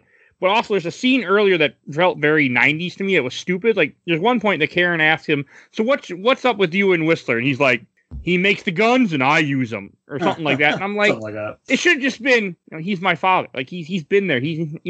But it's a 90s tough guy. We got to say, he makes the weapons, I use them. I'm like, what the fuck? I mean, I understand 90s masculinity, but still, it just it would have had, if you would have said something like, "That's my dad," or something like, some kind of line that like, he saved me when I needed, he was there for me, or something, not something stupid like that. I'm nitpicking, I know. I kind of read that as Blade compartmentalizing, Okay. like he's not going to allow himself to have a father figure or feel for anybody because he lost his mom when he was 3 seconds old. So he's just not going to allow himself to feel for anybody just in case he loses them, which is very apparent in the scene where he reveals Whistler in that bloody sheet, which this is just a weird thing for me. When I see bright red blood on stark white, it's very unnerving. I don't know why for me. It's just a very unnerving image to have that kind of contrast.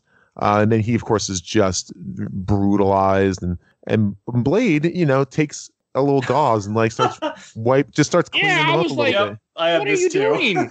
Dab, dab, dab, dab, dab, dab. I mean, what is that going to do? Like, the fucker's been bit. Like, he's dead. Why are you dabbing the blood? But I guess it's like you're trying to compartmentalize. Also, this movie takes place in Los Angeles. I found out. Okay.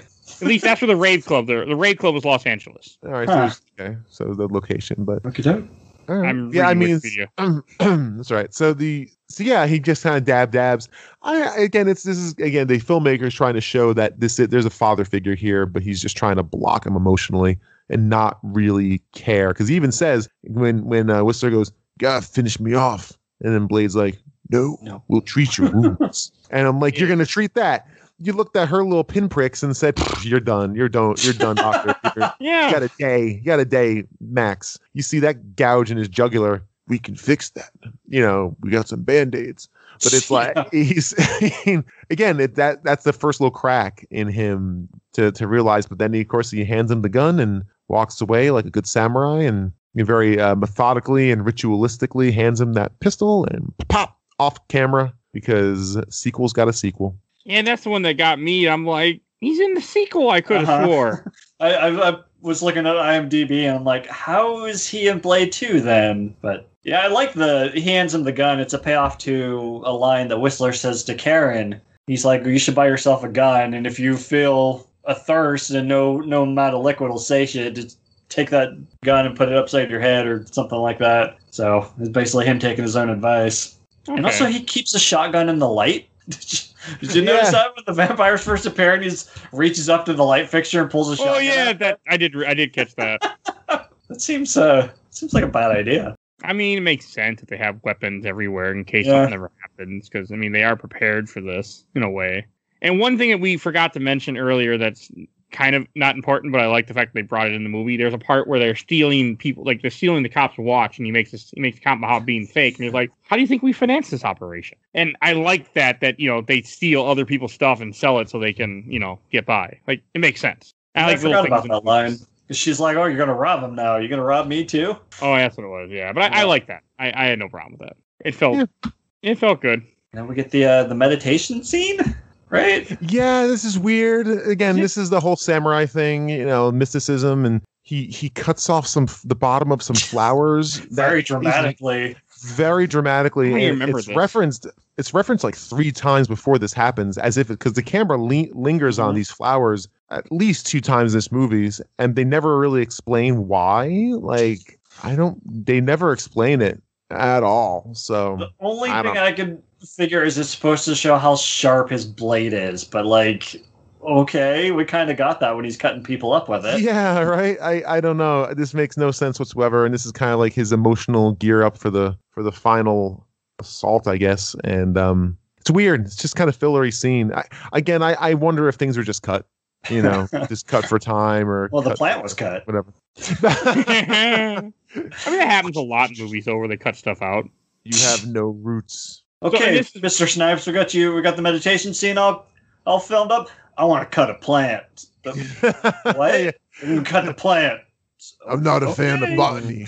Well, this is when you have the tape of the girl where he ends up being sent. This is how he gets, because they set the trap up for him to say, "Hey, we're waiting here for you." And of course, he takes the bait. But I do like there's a little part where Frost is talking to Karen, and she calls him, "You're nothing more than STD." Or sexually transmitted disease. That was funny. Yeah, it's good. It's good. It cracked me up.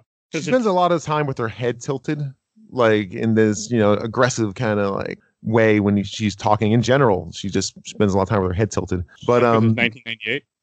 Yeah, that's very, very late 90s. And it's it's cool. You know, she basically calls them, you're not a master race, you're a disease, you're infected. It's cool. I like it. Again, this is more of that lore, kind of that comparison between human and not human. So it's pretty cool. And then Frost has this lovely little whatchamacallit, kind of monologue, we're the top of the effing food chain. And they use the F word a lot. They use the F word a lot as almost like an adjective or an adverb, which when you use it in that way, it's not effective because you're just filling space with a curse word, and you're probably just doing it to be, badass or be R-rated. You're being edgy for no reason. Yeah. It's a very 90s thing. Yes, profanity should be used in two places. One is a reaction, like "ow, I stubbed my toe.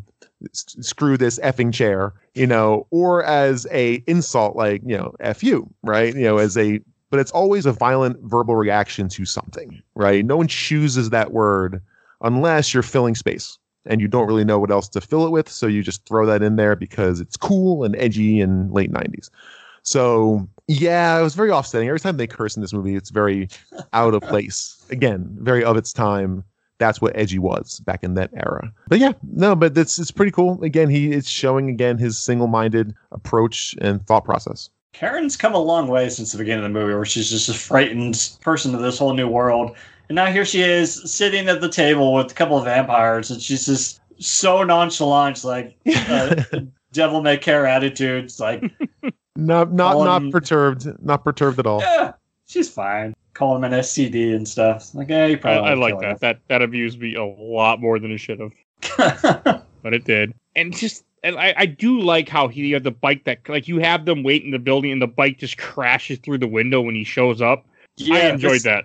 This is the scene that I mentioned at the top we were going to reference later because it's so Matrix, where it cuts to a shot of a hallway and a bunch of guys come in riot gear with guns, and it's like, whoa, hold on, did I put in the Matrix or something? Because it's very heavily gaming Matrix vibes. It is very Matrixy. I liked it though. Like I like it. Like I enjoy all the stuff that happens around this time with you have the hallway fight. I enjoyed all the action of him fighting, and a lot of them I think were some were vampires, some were familiars, but it to me it was all very well done. Yeah, the fight in the lobby was when I first noticed that, okay, he's just fighting guys one at a time. No wonder he's always winning. Yeah. Well, yeah, he arrives in his motorcycle, smashes through, which, by the way, is a really cool motorcycle you see exactly 3 seconds of. Yeah. And in the 3 minutes of production design special feature I watched, the guy goes into, we had a motorcyclist who designed this thing that could be actually built and ridden, and they show him like on this motorcycle prototype blade in Wesley Snipes. You see it for 3 seconds. He takes the sheet off of it during the ramp up scene when he's getting his gear together, and then he crashes it through a window. There's the motorcycle, so long, and then he stands up and starts shooting people. And I'm like, oh, so now he's just going to shoot a bunch of people with his fully automatic pistols. Great. They have infinite ammo. That infinite ammo, right? That clip is not exhausted whatsoever. And then he goes to stage 2, which is the hallway fight, and that's where we see at least a little bit of motion from him. At least he's moving forward when he's fighting. Yep. This is the one where I was saying that there was no music, and it's just them grunting and the sounds of hits connecting. It's very odd. It is odd. You expect, again, some sort of techno, score behind it. But yeah, I mean, it's pretty decent. Again, this is very kung fu framed without the agility and the extreme skill of the actors involved, especially the lead, your hero, who again is just deflecting blows and punching and throwing. We do get to see the effects of the blue goop, which is delightful. I know Mike's been excited to get to this scene just to hear me talk about it. Go ahead, Mike. All right. Oh my God. So this is when I mentioned earlier that the movie would lead you to believe that the human body has more blood than normal, because these are like Kill Bill style blood fountains when these people explode. Yep. In like the goriest way possible. And like I can handle gore in games and stuff. When it's in movies, for some reason, it affects me a lot more. And I was not a fan of this scene. In my notes, I just have "I hate you guys" in it. So, boy, you are gonna despise me when Sin City rolls along. I've seen Sin City, but I can't remember. Oh, you will not forget it now. Boy, it's not pleasant. Oh, I can't wait either. I can't, because that'll be an interesting study of style versus substance. But anyway, yeah, no, I was just delighted. I thought it was fun. Of course, watching their head turn into a giant. Oh god darn it! I had a reference in my head and I lost it. Like giant, like bulgy donuts, like like those bulgy sour cream donuts you get in like a bakery. Just these pastry faces, and then boom. Very effective. The effect actually isn't bad either, honestly. I mean, the blood flying is stupid, but the effect itself is pretty effective. It still works, I think. And it's gross. They're screaming. Their vocal cords are all constricted, so they're all high pitched. Like it's a nice little bit of visual horror. I thought it still works just fine. Yeah, it's good. It reminded me of Big Trouble in Little China, one of my favorite movies. Mm-hmm. It's a good one. That's all I could think of when we were doing when it got to that part. And when their heads swell up, they remind me of French burnt peanuts. There you go. Just the image. It's exactly what it is. Well done. What a peephole. Google that one, y'all, when you're listening to this. Unless you're driving, don't do that. Very good reference. What was the reference? They look like French burnt peanuts. French burnt peanuts. Oh, the little. Okay, I know what you're talking about now. That candy, right? Yep. It's been a while since I've heard that referenced. Good. I like that. My mom was a big fan of those when I was a kid. Candy. It's just not often that someone brings up that candy. I never heard of it. Thank you for showing me. I would have not known. They sell at the dollar store sometimes. Mm-hmm. But anyway, then we Blade enters what I called the Apple Room, because it looked like the inside of like an Apple, white, an Apple showroom, and all white, and then his mom appears in Frost's weird. I kind of like Frost's weird coffin bed, because that's what it feels like, a modern day coffin. Like the lid opening and closing. So that's pretty neat. But there she is, in Frost's coffin bed. How do you recognize her? You were 3 minutes old. But maybe because she has the license, I guess you could say that, and whatever. Yeah. Okay. I've forgotten about the license. That kind of connects it a little more. A little bit. I mean, you see it for 2 seconds in his room, and then it's easily missed. How did you recognize her, though, honestly? And then they show up, and they zap him with their zappers. And then it's time to go to the... Well, how'd you feel about the mom bed? I shouldn't move on. I think it's completely stupid and pointless. Oh, yeah, it's super forced. It is stupid. No purpose. Why? You don't need to... You could have just had him trapped. Or I thought for a second, and again, 20 times, I thought, like, is this a trick? Like, is this, like, a vampire who looks like his mom is just there to trick him? And then they zap on it. My thinking is, oh, yeah, she's not his mom. Wait, he is. She is his mom. Yep. And she's going to get really creepy with him in about 5 minutes. So we'll get there. It's divine. It's not necessary at all. But no, and I feel like it just, because I mean, the whole idea, like we said before, is that he's searching for the vampire who killed his mother, so they have to have his mother still alive, essentially, as a vampire. Like, it just, I could have done without this scene. Yeah, and it turns out it was Frost the whole time that bit her. Like, yeah, okay. Seems convenient. I could have done without it. Oh, so Frost's created his worst enemy. Because if he hadn't bit her, then Blade wouldn't have been born the way he was. That's right. It's all Frost's fault. I wonder if that's what they were going for. Probably. And they have to tie. Not everything has to be tied into a neat little bow. It's good to tie things up, right, and connect the dots and connect things. But you don't have to tie every single little knot into this giant, ball of yarn, right? Like that's what they're trying to tie every little thing together, and everything has got to connect. And you can just let his mom be dead, right? His mom died. That's his motivation. That's it. Like, as we've seen many, many, many times on this show, when it feels good when it's earned, and when it's just come out of left field like this, it's just like, oh, okay, that's weird. Like, you needed something to distract him. Again, you could have fooled him, right, or something along those lines, or tricked them by doing something cunning and clever. This is just like something. You might be in the wrong movie. Yeah. So they zap him, and then how did they get a hold of Lady Friend? Oh, because Lady Friend was taken with With Whistler. Okay, so then they're in the back of the truck. And they're kind of just talking a little bit. That's when he's starting to get hungry. Yep, starting to get the thirst, as they say. And then they head to... Yeah, I need my serum. Kept thinking syrup. I'm like, I could use some syrup. Some pancakes. Delicious here. It was 12:15 in the morning when I was watching this at this point. I was like... Can we go through IHOP? I need a short stack.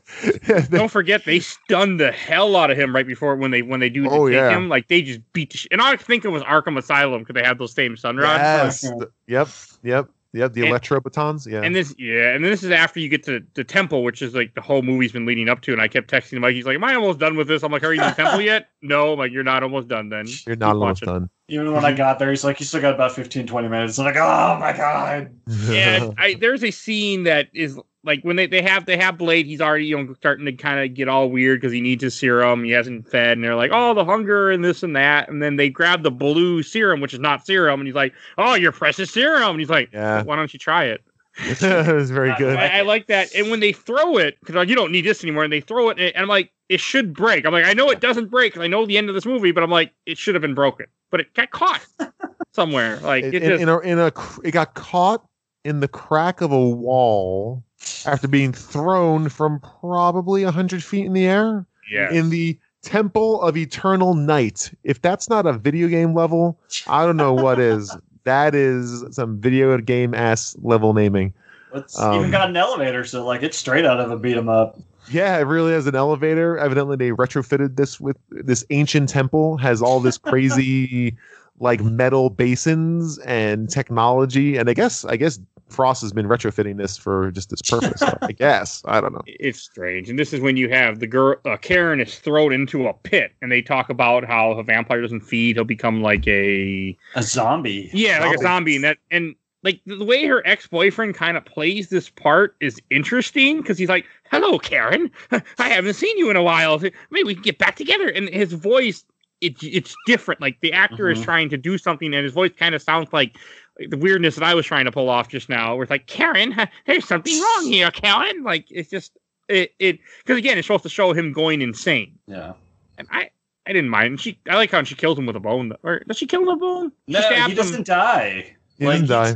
They keep cutting back and forth when she's climbing out of the pit. It cuts to her climbing, and then cuts back to him like reaching at her, moaning, and then it keeps going back and forth. But no, we never see him die. Okay, I couldn't remember. I just remembered that it was there. It's scary I thought that's extremely scary. The idea of like helplessness, being trapped in this pit. By the way, they should have made this pit a little deeper. Let's be honest. She was able to she was able to just to hoist herself out of there. Like it wasn't that big a deal. But the image of this guy who's half turned, half not, and just basically rotting away, like his brain's rotting away, like everything's just kind of like zombified. So there's that recognition, like, "Oh, I know who you are," and then he lunges at her horribly. And just his screams as she's leaving is just chilling. And I remember, again, feeling a little sad. Like, he's stuck there now. His only friend is gone. Aw. He's going to stay down there until he rots away. Like, that's what's going to happen to him. Yeah, they're not rescuing him. No one's rescuing him. Actually, at the end of the movie, they all leave. And in my mind, I thought, in my brain, like, just a very faint, "Hey, down here. Could you guys finish me off or save me? Sure, it's a serum." It's a. You ever think about us? Yeah, no, I'm just still down here. And this is when you have like they put Blade in that. God, what the hell is those things? The life-size action figure packaging. Yes, they put him inside there. And I remember seeing that, and I remembered, I'm like, "Oh, this ain't good." Like, I thought it had spikes that come out, but it's just blades that come on his wrist and cut his wrist open. So, that's brutal. That gets me. That got me. There's the blood sarcophagus. Yeah. Yes, and all the blood that just comes running down, and it is brutal. He started losing all of his red paint there when the wrist thing came out. He wouldn't have been okay. Like blood. He would not have been okay after this. I don't care how much of vamp. You would have been done. It's a splash against the camera lens, just and Mr. Norrington's like, "Forget it. It's fine. We can't shoot this again. Let's splash again. That's fine." We also very quickly before they shut him into the sarcophagus, that's when his mom shows up and gives him that extremely creepy, like sexual chin on lips and cheek What is going on? You don't need to be there. Just put the things in his wrists. Yeah, Mike, it actually reminded me of the Castlevania comic that we just covered with Victor and Pasha, where he got all weird on his sister right there at the end. Strange. Like, I could have done without all that. And vampirism has always had a bit of sensuality to it. Like, that's part of the mythos of it. So if there's a lot of it in this movie, there is for a reason. Like, even the early Dracula, it was intended to be like he would seduce you into a point where he would attack and then turn you or feed. So there's always that will be in these sort of movies, which is actually fine. That's kind of some of the point. But this kind of weird, I'm your mom, but we're still going to get all vampire, vampire sexual on you is very off-putting and gross. So I was not a fan of that at all. This was not needed. Didn't need this at 12:30 in the morning when I'm watching this.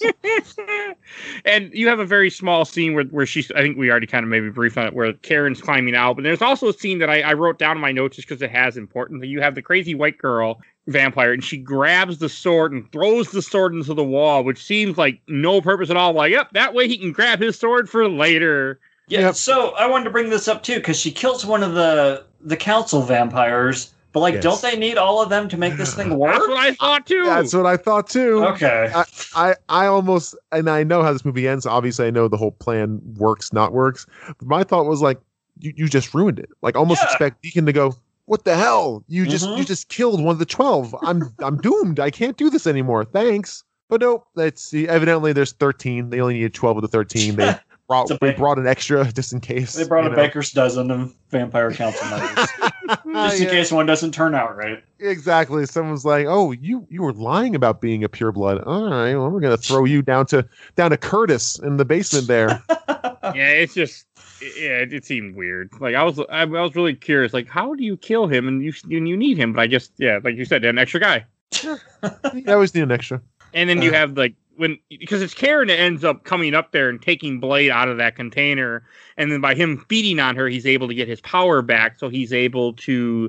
He almost kills her. I like that. She's like, "You can stop now. You can stop." And he just keeps biting. That's what she gets. She ruined the value when she opened the action figure. She did. He's not in the box anymore. That's it. But that whole God, and the next scene, everything with the blood is just so fucking weird. Like, where you have all the blood just dripping down on their heads, and you have the blood touching Frost, you have the lightning come out of the old guys. Like, all that is just so strange to me. Like, it works, but it's just strange. And the bone vampires that come out after that. This scene goes on forever. Yes. And it's so fucking weird. They reach up out of their mouths. Like, what is happening? If you notice it, if you look at it carefully, the skeleton pops out, and then a winged skeleton pops out of the skeleton. There's two skeletons. There's body skeleton, and then soul skeleton that fly around and then clip into Frost, which I found that very funny. Or might like a video game that wasn't built well. This clipping and like pushing through. Yeah, I was just clipping through them, which is so stupid. Like, not even an effect, as it like a little smoke effect. Yeah. Or like a little like blue wavy line, like whoosh, whoosh. No. It was just very silly. And the effects don't hold up. It's very cartoony.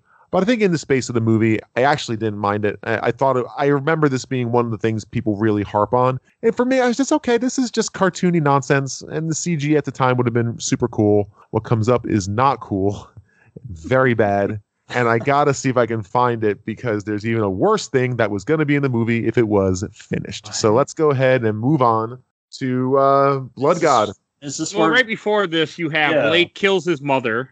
Oh, yeah. Which needed to happen. You have Blade, I wrote down, he jumps down to where all the vampires are, and then you have where Crispy runs at him, he just cuts off Crispy's head, and that's the end of it. Like, we're done. He just kills him. They build up Quinn this whole movie because he keeps getting his hands cut off. And he's like, wait, I got 2 new hands. I don't know which one to kill you with. And then Blade just beheads him. Like, And that was anticlimactic. and stupid Crispy, he's got like this little knife in his hand, like a Boy Scout pocket knife that he's kind of throwing back and forth between his hands. Like, this is what I'm going to take out Blade with. So it's more comedy. Like, this is just a comic beat. You know, boom, he's gone. His head's off the end of that. So, that's fine. Whatever. Like, gets his he was sunglasses no good anyway. back.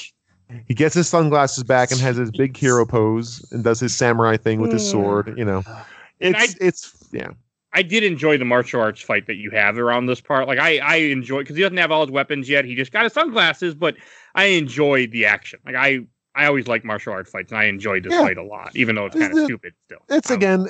It's very standstill. It reminds me of how far we've come when it comes to action scenes. You know, you watch the Marvel movies, and the action scenes are not only well choreographed, but there's lots of elements, and they build. So again, you're using your environment. You know, Captain America's throwing his shield and bouncing off of things and throwing guys against cars, which causes something else to blow up, and using your environment. So it's lively and varied. And this is just kung fu, right? It's a bunch of guys doing martial arts moves that are not really hitting each other, and it's clear that's not happening. There's very little stakes. You know, the chaff that's being thrown at him they're not a threat.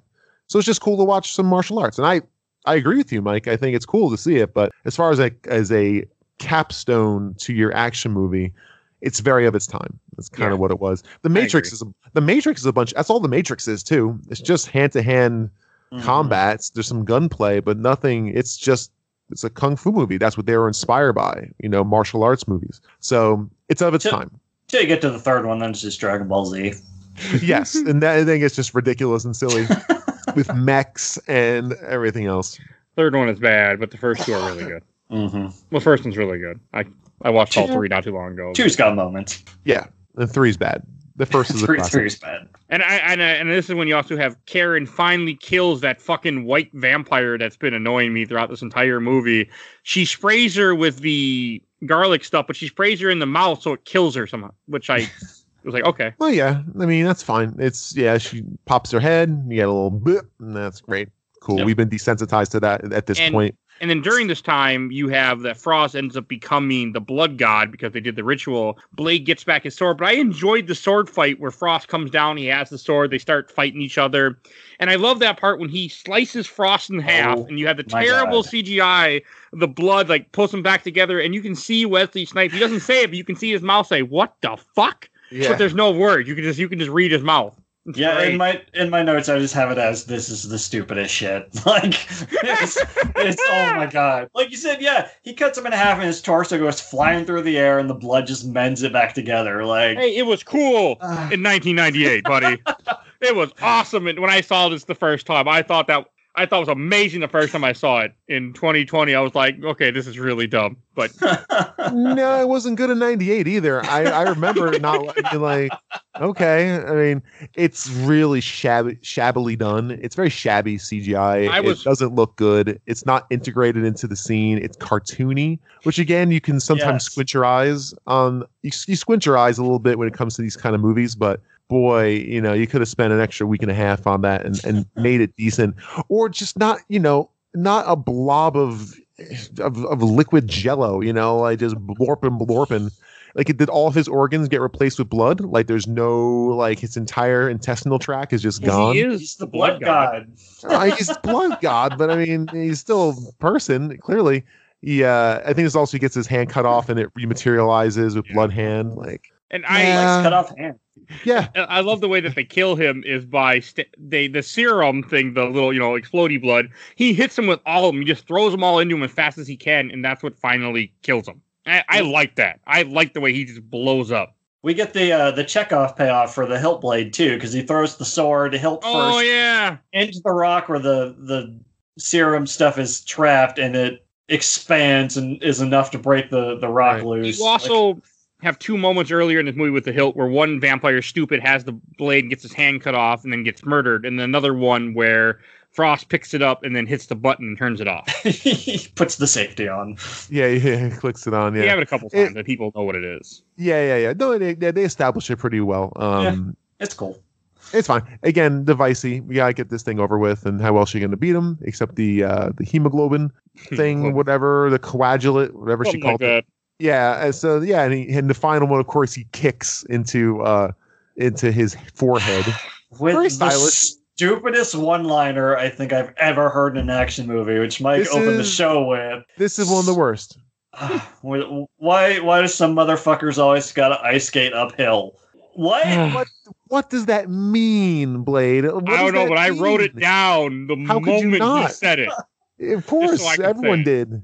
Everyone did. I'd say let's unpack it, but I don't know what they were going for there. Why unpack it? There's nothing inside.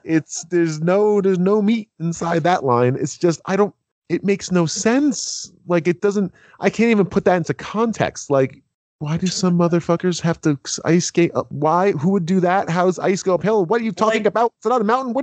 It doesn't make sense. I assume it's like a metaphor for trying to do the impossible, like doing things the hard way. I don't know, man. Yeah, I don't know I don't get it. It doesn't make sense. And I think if you asked Wesley Snipes, he'd go, "Oh, it's a word." It can't have been in the script, could it? No, it's probably him again. I can't imagine. I don't know. There might be an article written about that line. I'd love to learn about it. Like, Mr. Goyer, in 1998's Blade, Wesley Snipes' closing one-liner was, "Why do some motherfuckers have to skate uphill?" What was the point of that, and did you write that? If we can trust this random guy on the YouTube comment, apparently the screenwriter decided to add this line after he heard Wesley Snipes using it, and Snipes practically begged him not to put it in the film.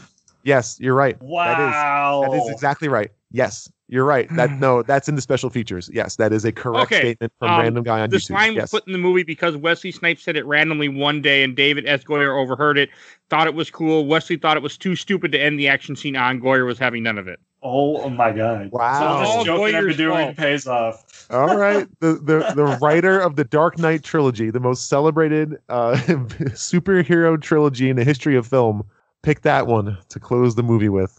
Wow, that's astonishing. That's astounding. Terrible. Oh boy. Oh boy. Well, Mr. Goyer, you've grown and you've learned, and that's all we can say for that. Oh, he did write Dark Knight Rises, so he didn't learn a whole lot. You know, since it was theaters. I don't know. Anyway. I give that movie a lot of hate on the show. That's the deal with that. So they escape. They leave Curtis in there to rot in his insanity. But Karen, get back together, Karen. Well, Karen's back. Yeah. Well, she did a thing. She kicked the guy off a ledge that no one noticed. I did like that. Yeah, it's fine. It's fine. And then they escape. And then we get a Ghost Rider ending where he has the ability to possibly give up his powers, but he decides to keep them to fight evil. Ghost Rider does the exact same thing at the end. Oh, does it? I never saw it. Okay. You almost did, but we went with something better with Ghost in the name. So, and then this is the part where you have him and it goes to Moscow and you have this random couple walking. The guy turns into a vampire and is about to kill her, and Blade just shows up standing there smiling. Yeah, it's actually nice. He just goes, "Hi." A nice bookend, because that's how the movie opens, with a vampire leading cattle to place to kill him. And also, I think Blade 2 takes place in Moscow to start with, doesn't it? It takes place in like some sort of like Slavic country, Eastern Bloc area. Mm-hmm. Yeah. Yep. I think it might be Poland. We'll be probably doing Blade 2 maybe next year. I love Blade 2. Blade 2 is a better movie, I think. It's much better in hindsight now after watching this one. Blade 2 is actually kind of great. Well, I think Blade 1 is more, is kind of a horror. I think Blade 2 is straight action horror, and Blade 3 is a comedy. Yeah, that's basically it. I don't remember Blade 3 being a comedy, but it's got a lot of humor in it. Blade 2 Ryan is Reynolds. Jeez.